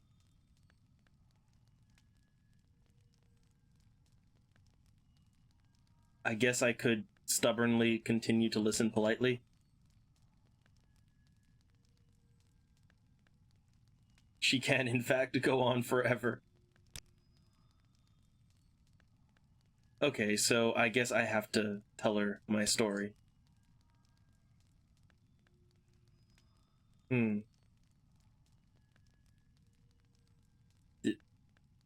She's fallen asleep mid-sentence. So let's take a look at that journal update. Huh. So maybe if I concentrate on being charming and entertaining, I'll be able to focus her attention on me. Okay. What does that mean exactly?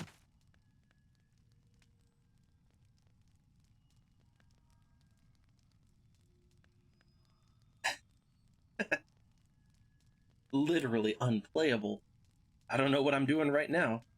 Alright, so I guess maybe let's persuade her, like let's get our persuasion up? I don't know, I've got 1,000, like I have so much gold, I can make it rain. So, yeah, just give him a ton of gold. And let's talk about that Hortator again. I love it. It's like, oh, you want to be Hortator? Certainly, go right ahead, whatever you like, I don't mind. So, hey, that's great. I guess I'm the Hortator now, right?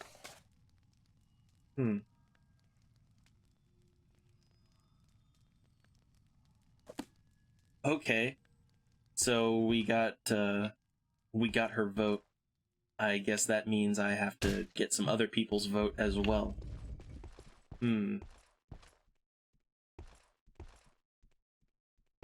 Alright.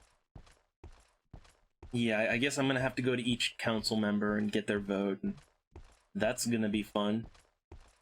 Which I'm also not sure how, like, how's the game gonna handle that, you know, I killed the current leader of the Telvanni and assumed his place. How exactly is the game gonna handle that?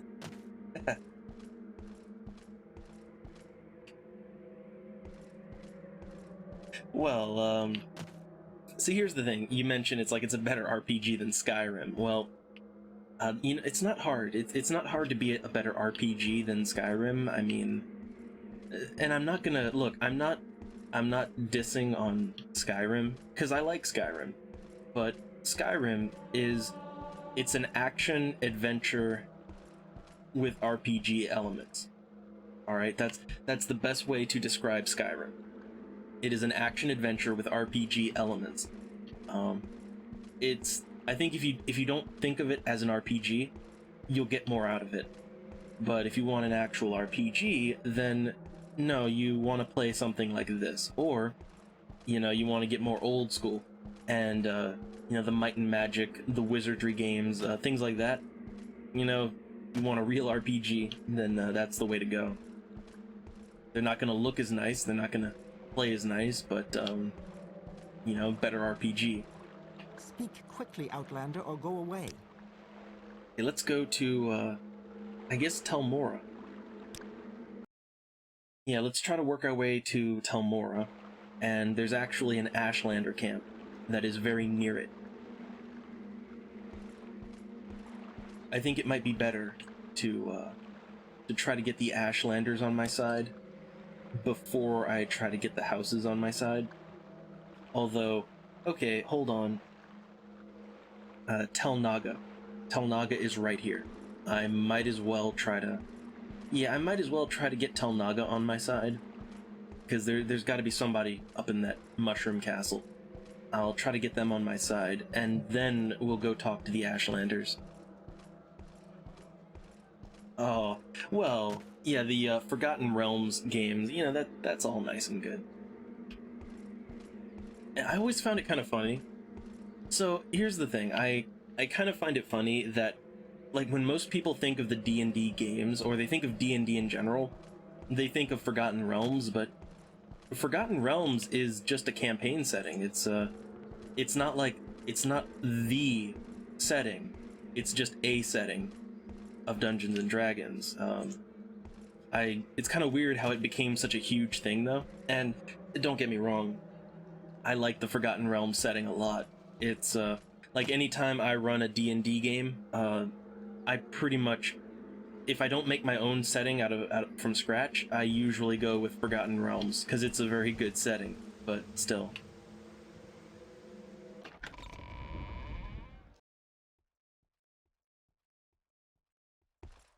And then bring on the players that have to have some variation of Drizzt in their name. Okay, now where is the guy I'm supposed to be talking to here? Wait, why did I go into this place? There's got to be like there has to be an upper tower. Yeah, see, why would I go in here? That's the Great Hall. But there's got to be something up there. There's got to be a wizard up at the top of that tower.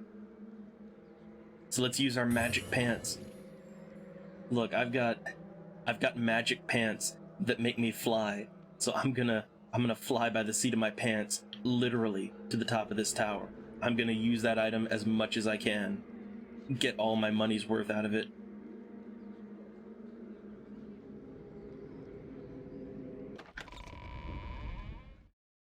Yeah, Baldur's Gate 2 is fun, but I'm still...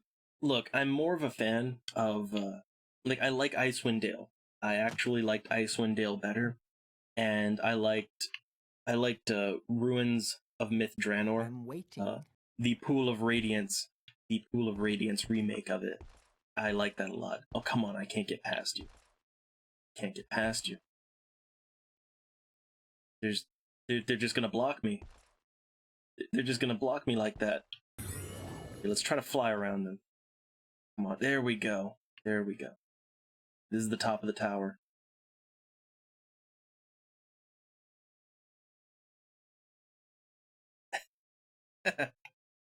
I liked Icewind Dale. The reason I liked Icewind Dale is because it's more of a dungeon crawler. It's the same thing with Ruins of Myth Draenor, Pool of Radiance. It's more of a dungeon crawler, and I feel like for a video game of Dungeons and Dragons, I feel like a dungeon crawler is the way to go. Like when I play tabletop, that's when I get my story on. Okay, like if I want my D&D story, then I'll do the tabletop. But if I just want to, like, play D&D, just dungeon crawl all the way. Okay, let's do Portator.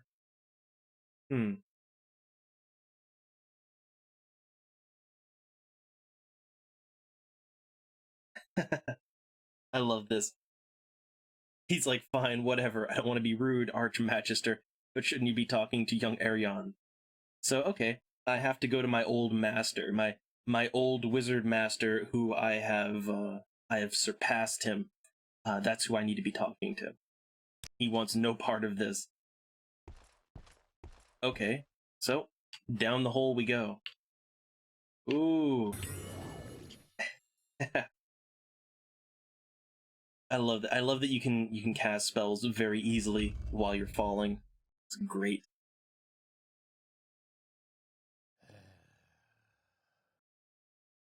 I just like how he's like, I don't want none of that. He wants no part of any of this. Ooh, gotta try not to get stuck.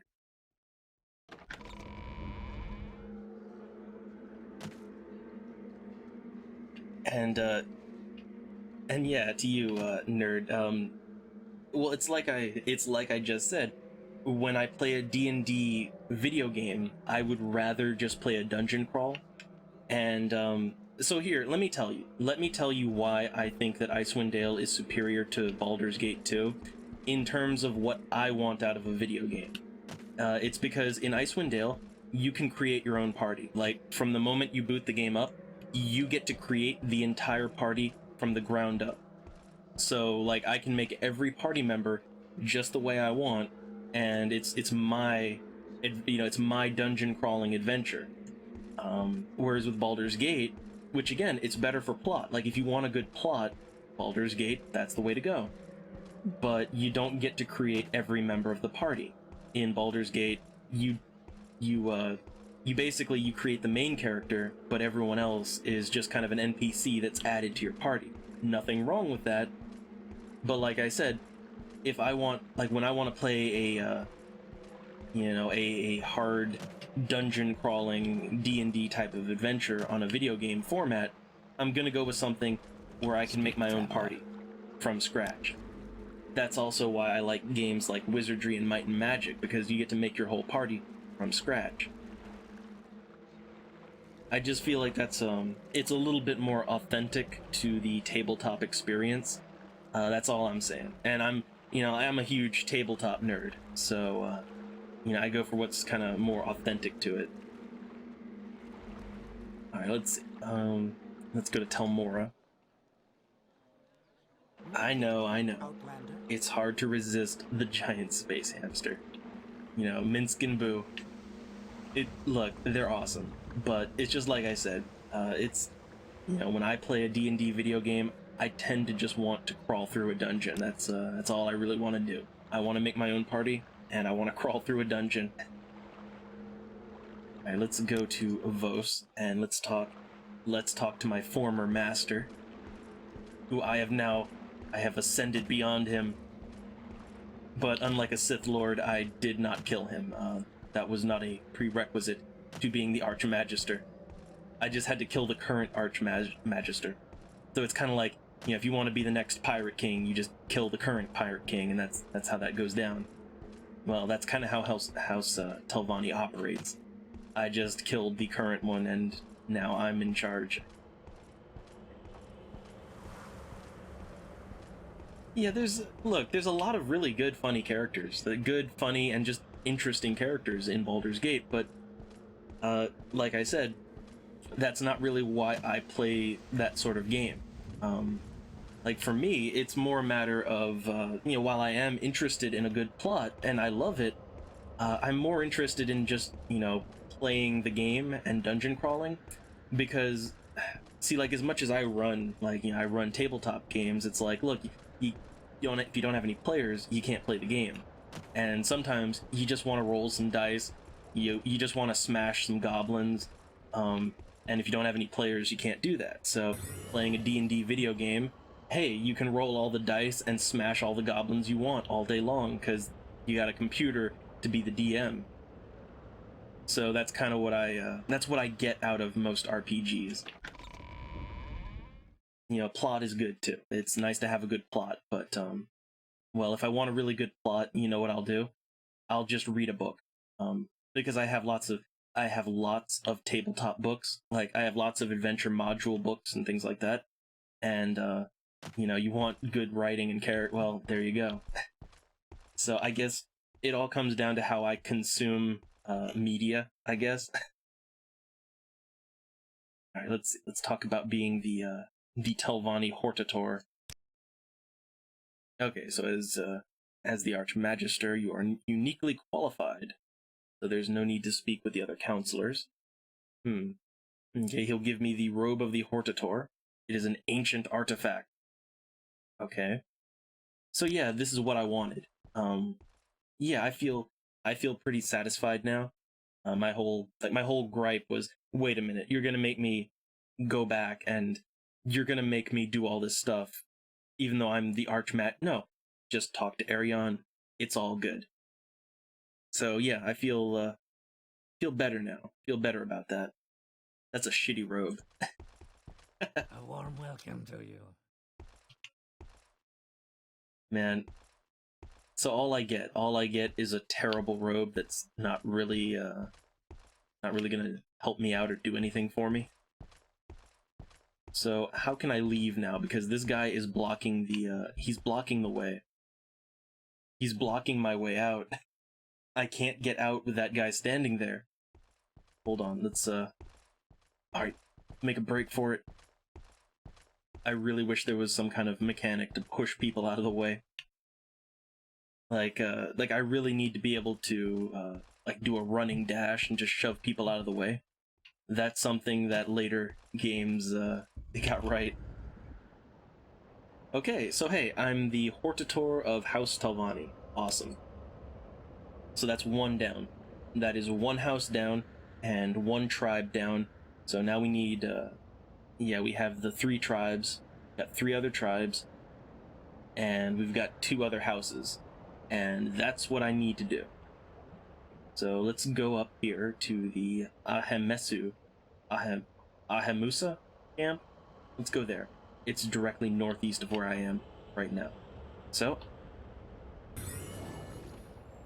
levitate away, levitate away.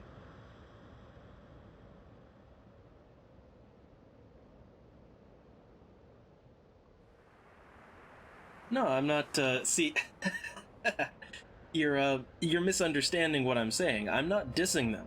I'm not dissing them at all. What I'm saying is that for the way that I play video games, you know, things like Icewind Dale, you know, Pool of Radiance, things like that are pure dungeon crawlers, they do more for me. I get more out of them. I'm not dissing them, because I still think they have, you know, Baldur's Gate 2. I really, like Baldur's Gate 2, I think that has one of the better video game plots I've ever played. So I'm not dissing it. I'm saying that the way I play games, I would rather play a dungeon crawler than I would play a plot-heavy game. And the main thing about that is, okay, here's the thing. With a game that is very plot-heavy and very linear, once you play through it and you've gotten the plot, you're done with it. You're pretty much done with it. You can play it again, obviously, if you want, but you've gotten what you need out of it. But with a dungeon crawler, you can just keep going back to it. You can just play it endlessly, basically, and that's kind of more what I want out of a, you know, D&D type game. I would rather be just doing an endless dungeon crawler, essentially. Or like an infinite kind of world to explore. That's why I like Daggerfall. I like Daggerfall a lot, because it's basically infinite, and you just can dungeon crawl forever. Whereas with Morrowind, you will eventually have explored everything and killed all the big bad bosses and all that good stuff. So yeah, just, you know, don't misunderstand me when I say that, you know, that's just what I like. You know, what I like, and, you know, that's a subjective thing. To me, there's really no objective better or worse. That's kind of a false statement. But, you know, I know that a lot can get lost on the internet when it comes to nuance. Well, I do, you know what, I do really like some online RPGs. Like I was really huge on Ultima Online back in the day, and EverQuest and all that. And again, kind of for that reason, actually, I guess. Oh, hold on, I gotta kill this bug. Oh man, these menacing looking bugs. But, that's also not quite what I meant. I don't know, it's hard to describe, but, well, like, for example, you know, I'm going back and I'm playing the first Might and Magic game, which is something I've actually not really got hardly any experience with. Game doesn't really look like much of anything, but it's basically a game that is completely open, and you just are kind of walking around, getting into fights, and it's basically a dungeon crawler. It's basically an endless dungeon crawler. It does have a plot and an end, but for all intents and purposes, it's an endless dungeon crawler, and I love it. I love the hell out of it, even though it's a little more than a text-based adventure game at its heart. You may speak to someone watching. So here we are, new tribe. Yeah, that's I think what Motorhead's saying, it's kind of it's close to what I mean. Let me give a great example. Okay, like let me think of some kind of classic video game with a great plot. Well, I don't know, I like horror games, so like the Silent Hill games, you know, Silent Hill 1, 2, 3, and 4. You know, I love those games, but the plot, right, which is what they're all about, once you've beaten the game the first time through, you've gotten the plot. You can, like, I do play through those games again, but you've gotten the plot. You know, the magic is gone, and playing through it again, you just feel like you're going through the motion. Whereas, to give another example of a game that has no plot, but I find to be really fun, arcade games like UN Squadron, on the SNES, which is basically just a shoot 'em up side-scrolling action game with no plot whatsoever.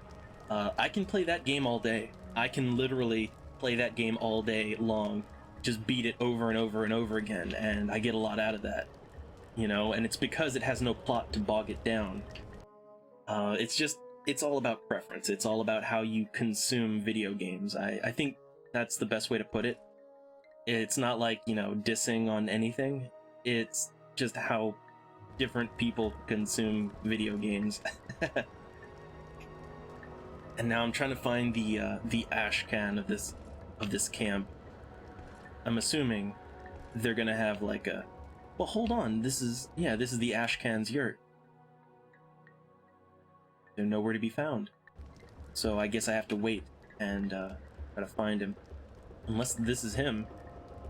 Is this him? I don't think that's the guy.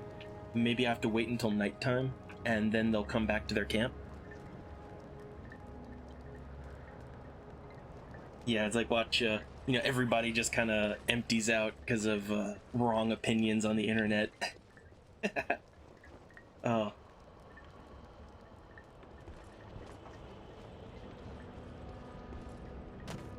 But, you know, like, that's kind of thing. You say the wrong thing on the internet, and it's like, you know, everybody hits that big red X in the top corner of the browser. It's like, I'm not having any more of this horse shit. But I can't help it. It's how I play video games. And I love plot. I love a good plot. I have played so many games that rely only on their plot. And, like, let me think of a game. So, okay, I'm gonna bring up a game that most people don't like. Well, it's kind of 50-50. A lot of people really don't like it, and some people really love it for some reason. Oh, and should I bring it up or not? I don't know. But, okay, Life is Strange. Now, Life is Strange, it's basically a game that relies entirely on its plot. And that depends on whether you like the plot or not. I actually liked it. I thought it was really dumb. I thought there was a lot of dumb stuff in there. But I really liked it. And that's a game that, like, has nothing but plot, and I loved it. But I only played it once. After I played it once, I was done. Uninstalled, never playing that game ever again. Maybe on a stream. But, like, just me? No, I'd never play that game ever again. And I thought it was a great game. I thought it was a wonderful game. But maybe that's because I like movies like Donnie Darko, and that kind of skewed my vision. But, you know, it's like, it's a game I loved, but I would never play that game ever fucking again. And that's not a diss. That is a compliment right there. And it's the same with to get maybe to games that more people like. The Walking Dead, like the Walking Dead season 1. That was a fucking amazing, beautiful story. Loved it. I would never play it ever again. I have no reason to. I got all the plot out of it. You know, no reason to go back and play that again. And I loved it.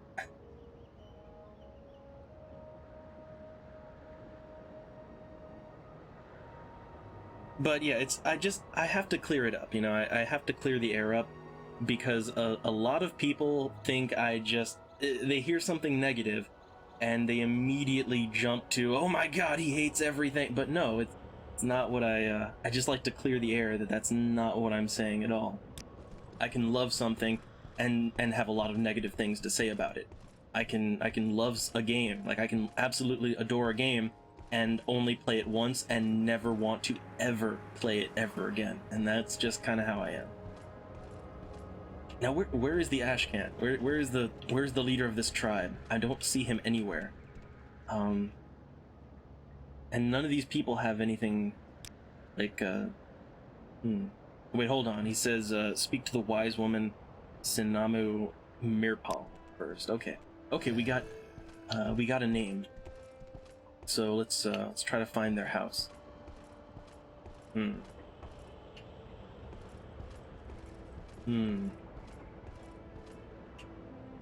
that name looks familiar. Just take a look in there.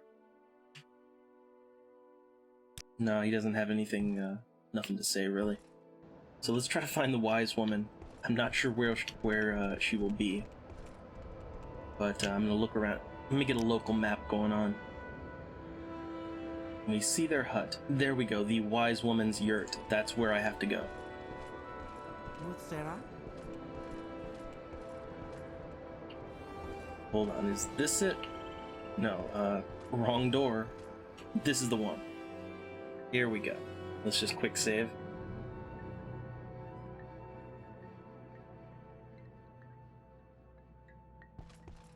And yeah, I think, like to anyone, so I guess this is kind of my thing to anyone, no one specifically, not calling anyone out. But I just want to say, if people disagree with you, like if you find yourself disagreeing with someone else's opinion, like kind of, calm down, sit back and just, it's okay. It's okay to disagree. That's just kind of it's something I want to put out there to anyone at all. It's okay to disagree. Okay, so I want to talk to this wise woman about the Nerevarine.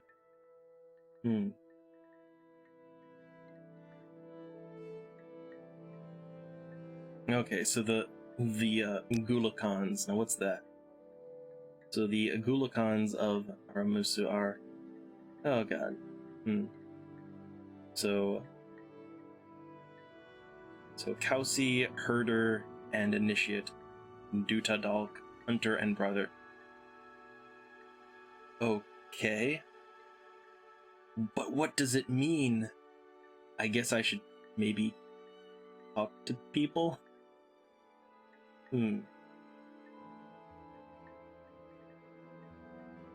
Maybe I can persuade her, like just give her a boatload of money, and that'll make everything good? No, that doesn't, no. But how about those Nerevarine? I don't really, like, she basically just spouted off a bunch of words at me, and I'm like, are those people? Are those places? I don't know.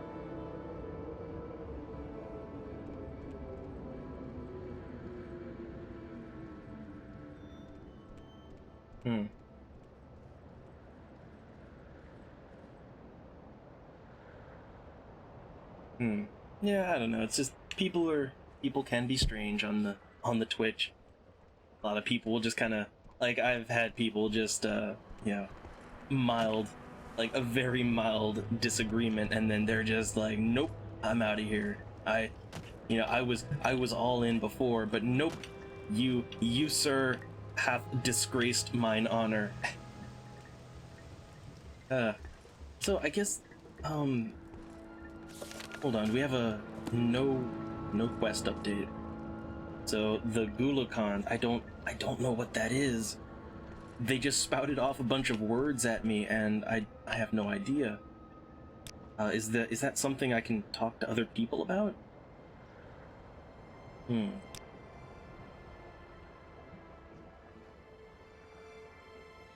Okay, speak to one of our Gulakans. You will find them in their yurts. Okay. See, there we go. So that's the answer. Here we go, Kausi, this guy right here. That's who I need to talk to.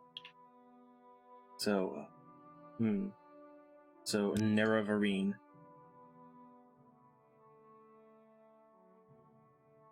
So we need the deeds, not the name.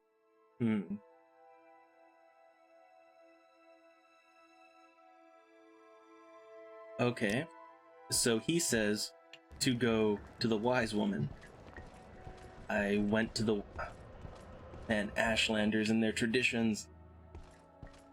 Okay, so now, can I talk to her about the Nerevarine? Okay, there we go. We're all good now.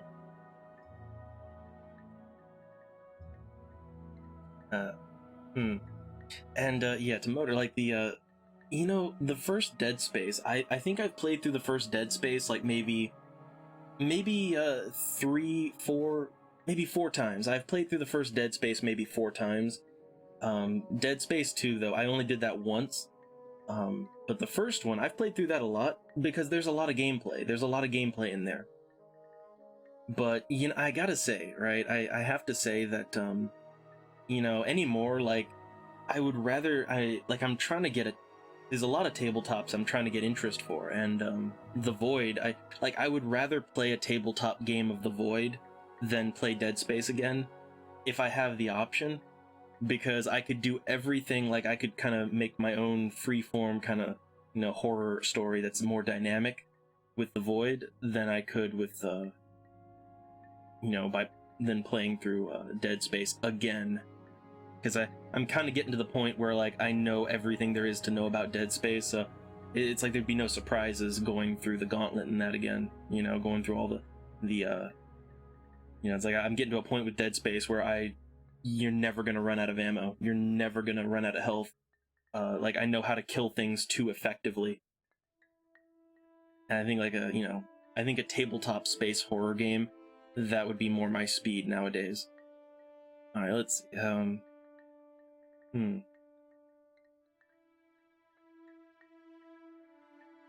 Okay, so I want the to name me the Nerevarine.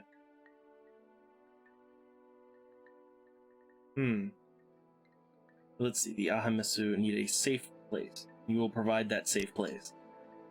The season passed when threatened. Okay, they would take shelter in the ruins of Ald Daedra.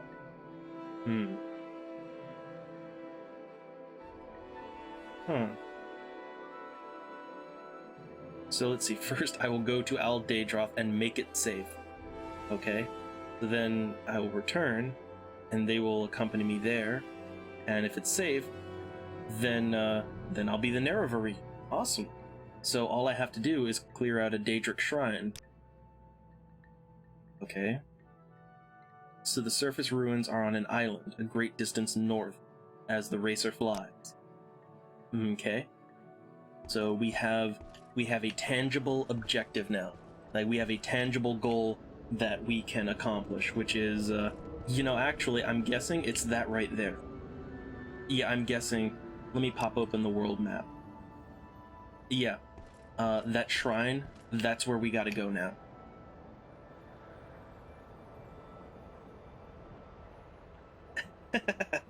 I'm catching up to the chat real quick before I head out on my adventure. Oh, man. Yeah, I've had things like that where it's like, you say one wrong thing. You know, you say one wrong thing and someone's like, no sir, I will have none of that. Unfollowed, unsubscribed, they're gone. And I just kind of think, like, wow, that was easy. Like, if that was all it took, man, it was just a matter of time. Like, what was he even doing here in the first place?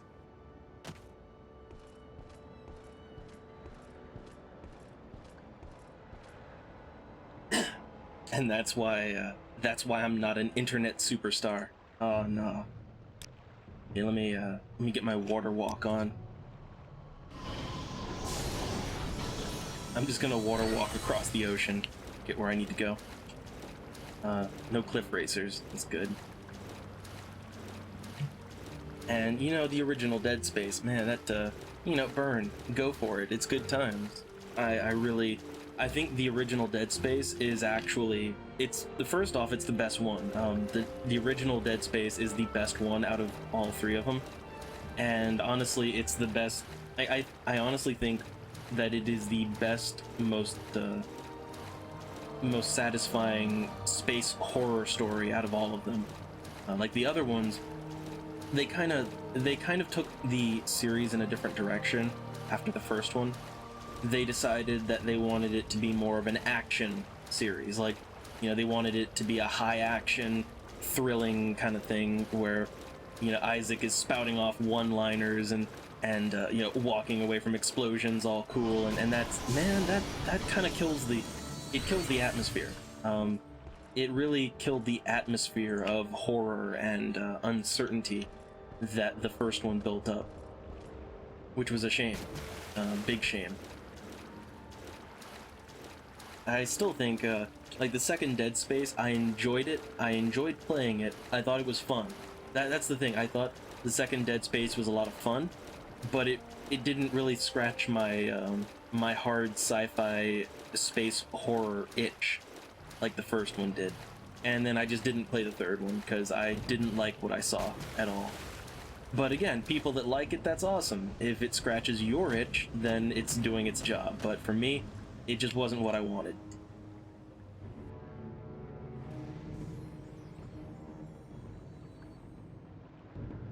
Well, 2, you know, 2 kind of, like, 2, they really did, though, they changed it. Not as much as from what I've seen of 3, not as much, but there was a definite and very clear change of tone in the second game. And also, it's not just that, but it's, okay, I'm not gonna spoil anything, but, you know, there was quite a big shocking reveal. There was a lot of shocking reveal in the first game, and I feel like, you know, the veil has already been pulled on that, so where do you go from there? You know, where do you go once you've kind of had a big shocking reveal moment? There's not really a whole lot of places you can go, so I think that's why they turned it into an action franchise. Alright, I got my mace out. I am ready. Okay. I am ready to murder some giant rats.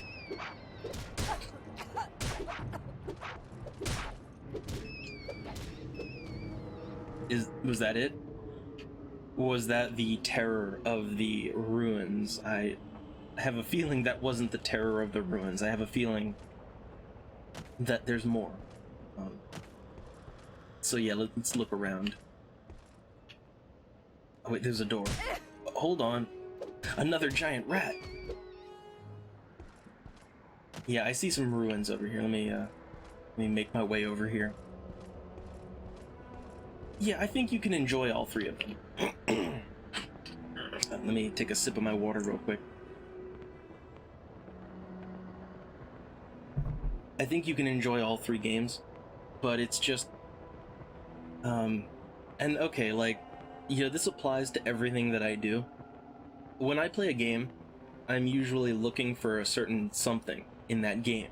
Okay, I'm looking for a certain quality, or a certain style, or a certain gameplay, or a certain something. And so like with Dead Space, what I was looking for was a hard sci-fi, more of a slow burn kind of you know, space horror game with the psychological elements. That's what I was looking for. You know, I was looking for that kind of you know, that kind of Event Horizon sort of atmosphere, and I got it. I got it really well. But the second game, that's when the tone started changing, and it wasn't hitting that note that I was looking for anymore. I'm sure it hit that right note for a lot of people, and that's great for those that have fun with it, like a lot of fun. But I just had fun. I didn't get what I wanted out of it. Alright, let's go down into this Daedric shrine. Yeah, the rats in Oblivion are gigantic. I played Oblivion a while back, and yeah, the rats in that game are huge. The rats in this game are more on par with, like, you know, actual rats.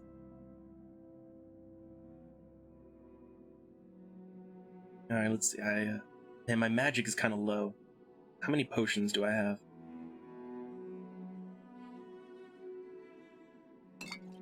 And let's use one fancy potion. And let me cast my good Night Eye spell. There we go. So I've got Night Eye for over 3 minutes now, and my mace is good for over 3 minutes as well. So let's get in there. We're all ready. Let's start murdering. Start murdering some Daedra, right? Oh, here we go. Oh, orcs. Goddamn orcs. Oh, look at that. They're paralyzing me. I can't move. Can't move. This is how I die, isn't it? Hold on. Do I have any potions? Any potions at all? I have a crappy one. They're gonna kill me. They're gonna take me out. I can't move. I'm paralyzed. You grow weak. Hey, hold on. Let's run away. Yeah, that paralysis, that is gonna kill me. I need to run. Okay, let's try to summon a greater bone walker. There we go. Okay. That, man, paralysis is goddamn rough. Will die. I got my bone walker now.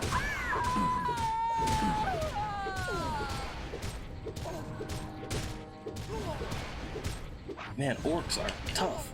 Like, orcs are really tough, and that's why when I make a mage in an Elder Scrolls game like this, I tend to go orc. Like, I think orc mages, they make really good mages because you know, resistant to magic, and they're really tough by default. So it kind of off balances the whole you know, it off balances all the weakness that a pure mage would normally have when it comes to their durability, as it were.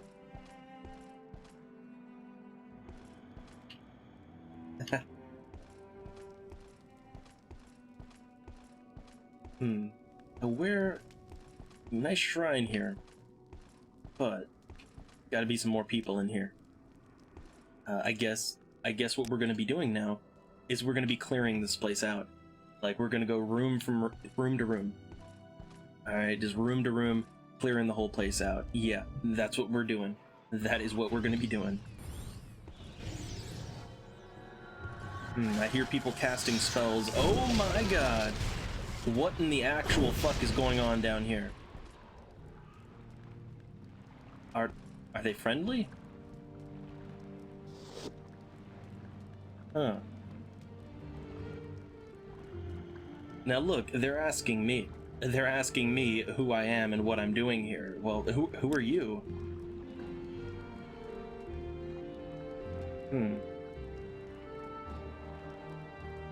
No, I'm the Nerevarine, and I'm on a quest to fulfill the prophecies.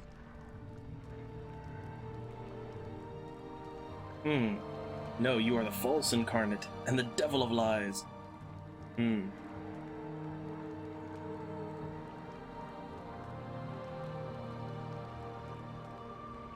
Uh-oh, they want to destroy me, do they? Oh, okay. Okay, they wanna fight. Hold on a minute. I was like, wait, you know, I know why I'm here, but why are you here, right? Ouch, they hurt. Okay, I need to be able to move. I need to be able to get away from this. Come on. Don't fail casting now. Oh. Come on. Weapon out. Weapon out. Okay, turn around. Can I... Okay. Okay. Yeah, that was a little bit rough right there. That was really rough. Let's heal back. So yeah, that's gonna be a problem to deal with, but I might have a solution to the problem. Yeah. Arion's helper. That right there. That is pretty much how I'm gonna do this. That's how I'm gonna beat this whole thing.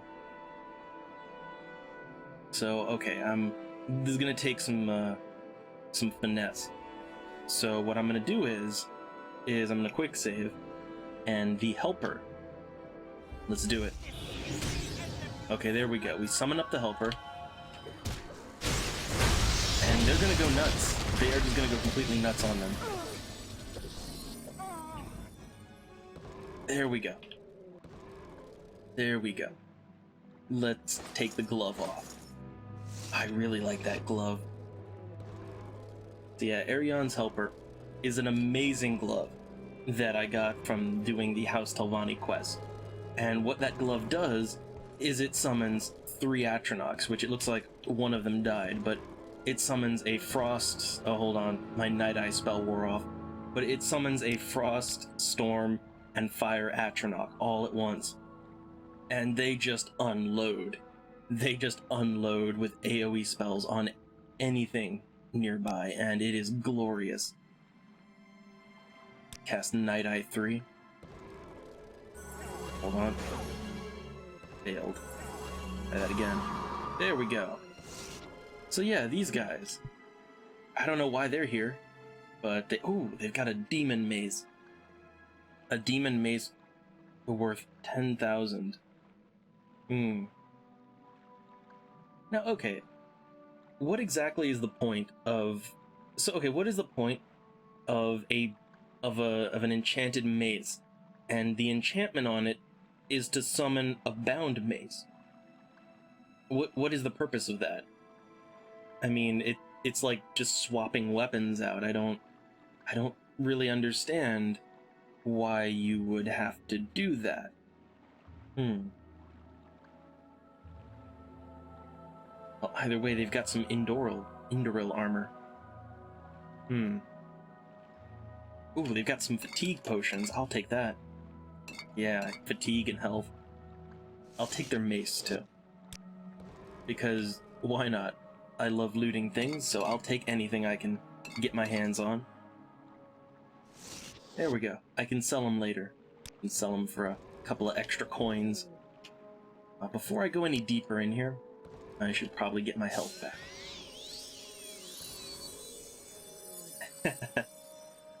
Man, when it comes to magic in Skyrim... So, okay, when it comes to spellcasting in RPGs, I'm not sure if I've talked about this on my stream before. But when it comes to spellcasting in RPGs, whether they're video games, tabletop, whatever, when it comes to spellcasting, here's my thoughts on magic, and kind of the state of magic in most games. So in most video games I've played, and in a lot of tabletops as well, magic is just sort of an alternative to using ranged weapons, as in, it's like, well, you can be a guy with a bow that shoots flaming arrows, or you can be a guy that shoots fireballs out of your hands. It's like it's interchangeable, right? But so okay, and a lot of modern games, that's kind of how they treat magic and mage classes, is like it's just sort of an alternative to using a ranged weapon. But so here's what I like out of magic, and it's one of the reasons why I bought the spellcraft and swordplay tabletop books. So when I want magic in a game, I want like reality-bending, earth-shattering magic. It should be slow, it should be awkward, but when you pull it off, it should have completely game-changing effects. Like we're not talking throwing fireballs or summoning a little minion. No, we're talking like summoning a giant Cthulhu monster that's going to eat an entire city, or summoning a meteor to just smash like a whole continent. That's the kind of magic I want to see in a game, and that's why I kind of stick to tabletop more, because, well, like in tabletop, like even a spell like in D&D, like one of the things wizards can do is like they can just rip a hole in dimensions and go to other planes, or they can summon forth giant kind of demons and things like that from other planes, which, and also just there's lots of utility magic. And I find that kind of thing to be more like that's where I want magic to be at. I want magic to be more about earth-shattering, game-changing effects, not this little oh, you can shoot a fireball. Well, the other guy can shoot a flaming arrow from his bow. What's the difference, right? No, none of that. None of that. And that's just kind of my thoughts on fantasy magic.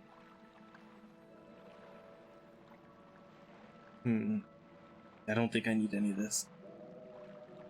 Does he have better pants? No, doesn't have better pants. Ah, well. Let me quick save. Alright, let's get deeper down in here. Ooh.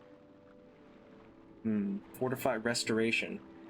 I don't really need that, but I'll totally sell it. I'll totally sell that. Oh, here's what I was forgetting. I need to be able to summon up another mace. A bound mace too.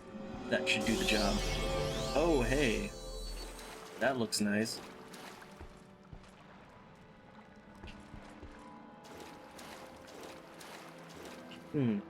Wait, hold on. There's more in here. There is totally more going on in here. Wait, where'd I come from? Right over here. So yeah, like when it comes to me and fantasy magic, that's just, that's my thoughts. I don't know. Maybe other people agree, disagree, it's fine. but I'm kind of tired of in a lot of video games and even other things. It just feels like magic classes. They're just kind of they're just kind of treated like alternatives to archers. Like, you know, it's just an archer alternative, or it's some kind of alternative to another more conventional class. And I don't know, I don't really like that so much. Yeah, that's kind of the thing. So like when it comes to tabletop, and this is something that you really don't see very often in video games. In tabletop, when it comes to magic in settings that have magic, magic is usually not treated like a, you know, like a ranged weapon alternative. It's more about utility and practicality than it is about like just throwing fireballs. And the destructive type of spells you have, they tend to be very like reality bending, mind bending, just really powerful things that of course are slow and take a lot of resources to cast, but they tend to have much more effect. And Dungeons and like the old school Dungeons and Dragons was kind of this way. Oh god, it's these guys again. Hold on, I have to put my Arion's helper back on. Yeah, like newer school Dungeons and Dragons, they've kind of done away with this, but the old school and then other platforms like, you know, like Spellcraft and Swordplay, or you know, games like that, or even like Mage, which is a whole World of Darkness variant. Magic tends to be things that you don't fuck with. Like you don't fuck with a mage. You know, they're not just a guy with a bow, with a magic bow. They're, you know, not that kind of thing.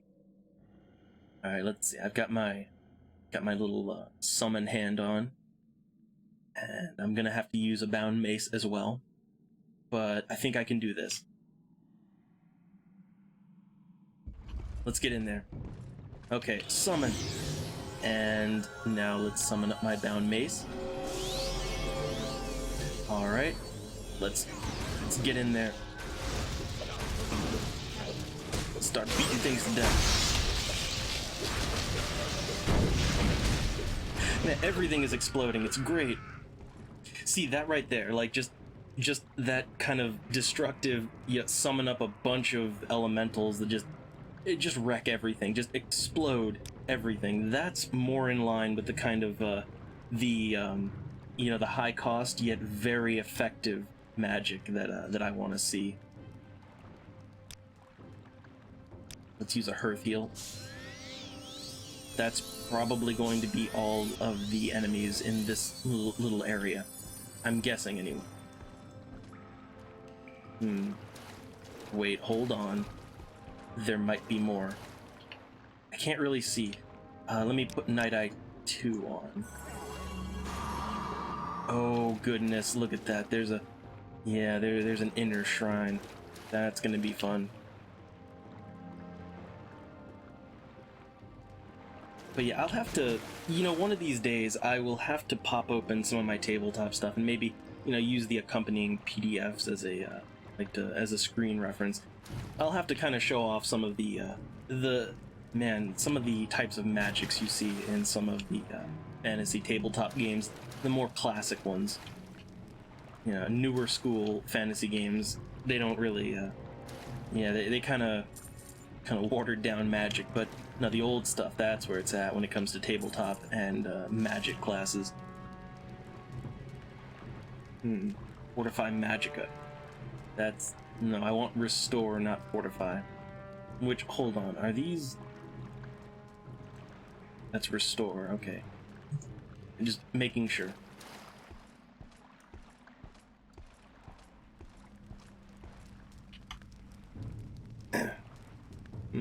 But, like, I guess even in, like, I'm thinking back to, like, 3.5 edition D&D, or like, you know, 2nd edition AD&D. I'm thinking back to those, which even by then they were kind of watering them down already. But like, okay, like a mage in like 3.5 D&D. Now here's the thing, is that the mage wouldn't like a wizard or a sorcerer. They can't really cast many spells per day. And that's the thing, is like they can only cast a certain amount of spells per day. So like if you're doing a dungeon, you can't just have them, you know, throwing fireballs at everything they see, because they'd run out. But the thing is like you would kind of you'd keep them in the back in like a pinch, and when you really needed it, you could just have them completely annihilate everything in the room almost effortlessly. Like wizards in 3.5, they have so many spells they can cast that will either completely disable everyone in a very large area, or it'll just straight up kill everything in a very large area. But again, it's limited because you can't just do that every single encounter. Otherwise, why would anyone be anything other than a wizard, right? But I guess how I like how it's handled is that you only use them in a pinch, but when you need that extra push, man, they deliver. They deliver really well.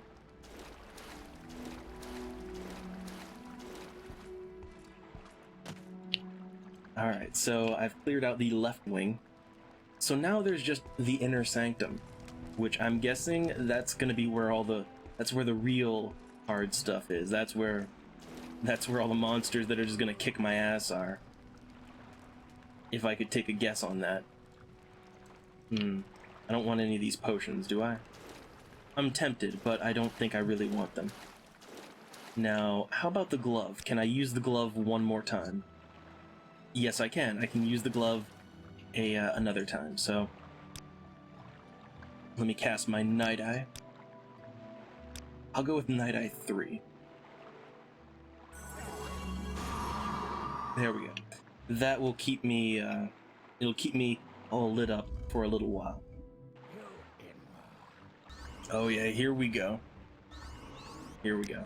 Well, it's not even, like, when it comes to mages, it's like, it's not even, mages in tabletop. It's not even to save for a boss battle, but it's just like when you need a big effect, right?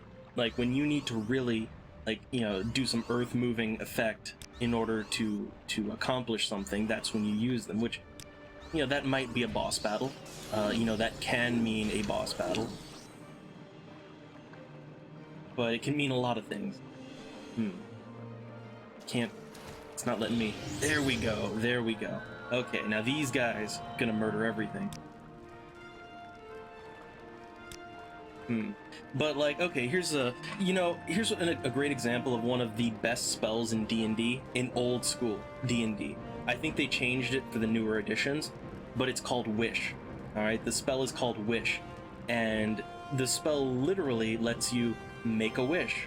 Any wish you want. Like, you can wish to, I don't know, be the king of a kingdom, or you can wish for, like, a whole continent to just disappear. Now, the wish might not always work the way you want it to, but you can literally wish for anything. And that's, like, one of the most powerful magic spells there are in old school D&D. It's literally like just rubbing a magic lamp and you can wish for whatever you want. But it's a very, very volatile type of spell. But like that's kind of an example of like if you really need to do something important, then there you go. I mean, there's even like a whole like supplement on just time travel magic, which I mean, time travel. You really can't get much more, much more game changing than that, now can you? All right, so let me pick my spells that I want to use here. Let's go with the Bound Mace too. All right, I got to get these pets. I got to get them to start killing things. Oh god, they're both on me now. Hide. Should have picked an easier opponent. I'm trying to get the pets to attack this guy, and there they go, finally. Oh no, they knocked me down. There's other people here. Is that a golden saint? I think that's a golden saint. Ow. Just knocked me on my ass. Come on. Cast a spell on them. There you go. Pathfinding. Okay, everything dead? I think everything is dead. We're good. Okay, so they've got things that I really wish I could carry everything, but that's okay. Well, there's no winning the game in tabletop. That's the thing. There really is no winning the game in tabletop. It's an open-ended thing.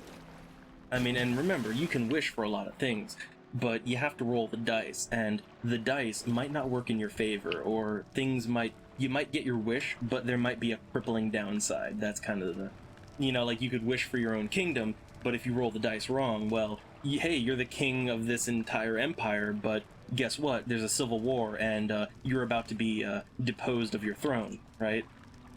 It's just, things like that. That's the fun of it, though.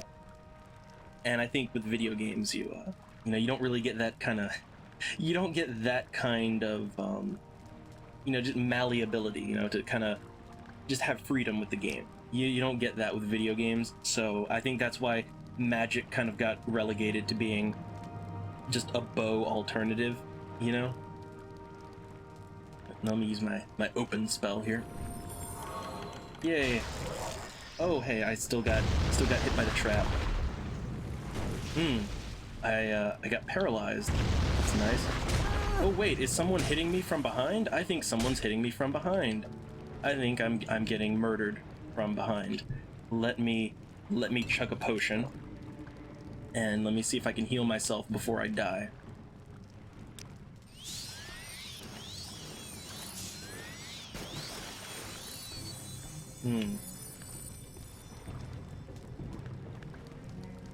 Here we go.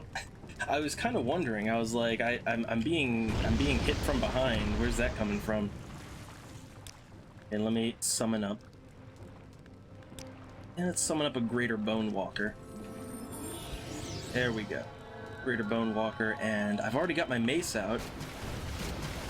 Oh, no I don't.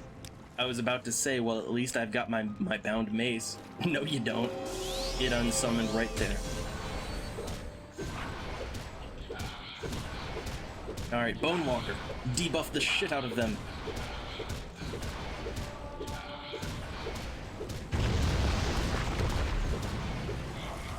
Alright. Are we good now? Are we actually good now? I hope so. Gonna grab some potions off this guy. I think we're good now. Don't know where that Dremora Lord came from. Got a really nice Daedric weapon, but I can't really carry that on me.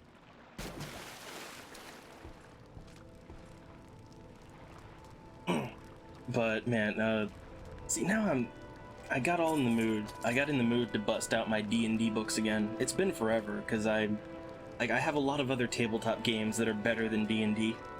I know, blasphemy, but yeah, there's a lot of games out there, man.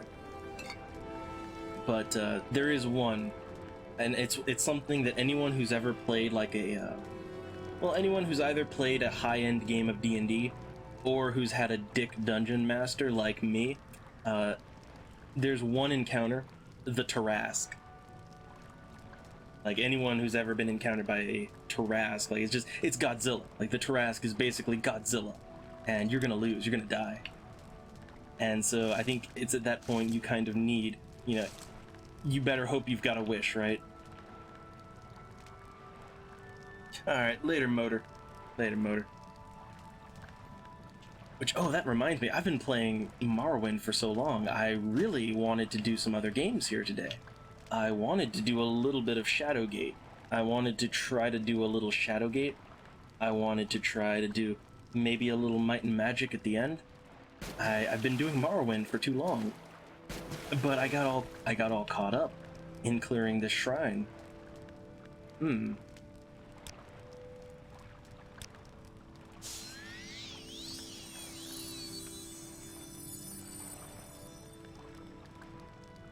Alright, let me take this glove off. This glove doesn't do anything for me. Okay, so we came in from the outer shrine, or the left wing. We came in from the left wing.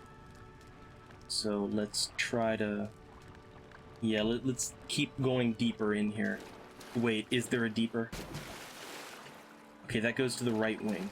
Now, I haven't cleared the right wing out yet. No, wait, I did. I cleared the right wing. I totally did that. Hold on, let me check my journal. Okay, so I'm not sure what clarify, like what certifies as making the area safe. Oh, the antechamber. Okay. So yeah, there's actually quite a bit more here. But here's what I think I'm gonna do, alright? I think I'm going to conclude the Morrowind here. And I'm gonna come back to it next time. Clear this thing out. But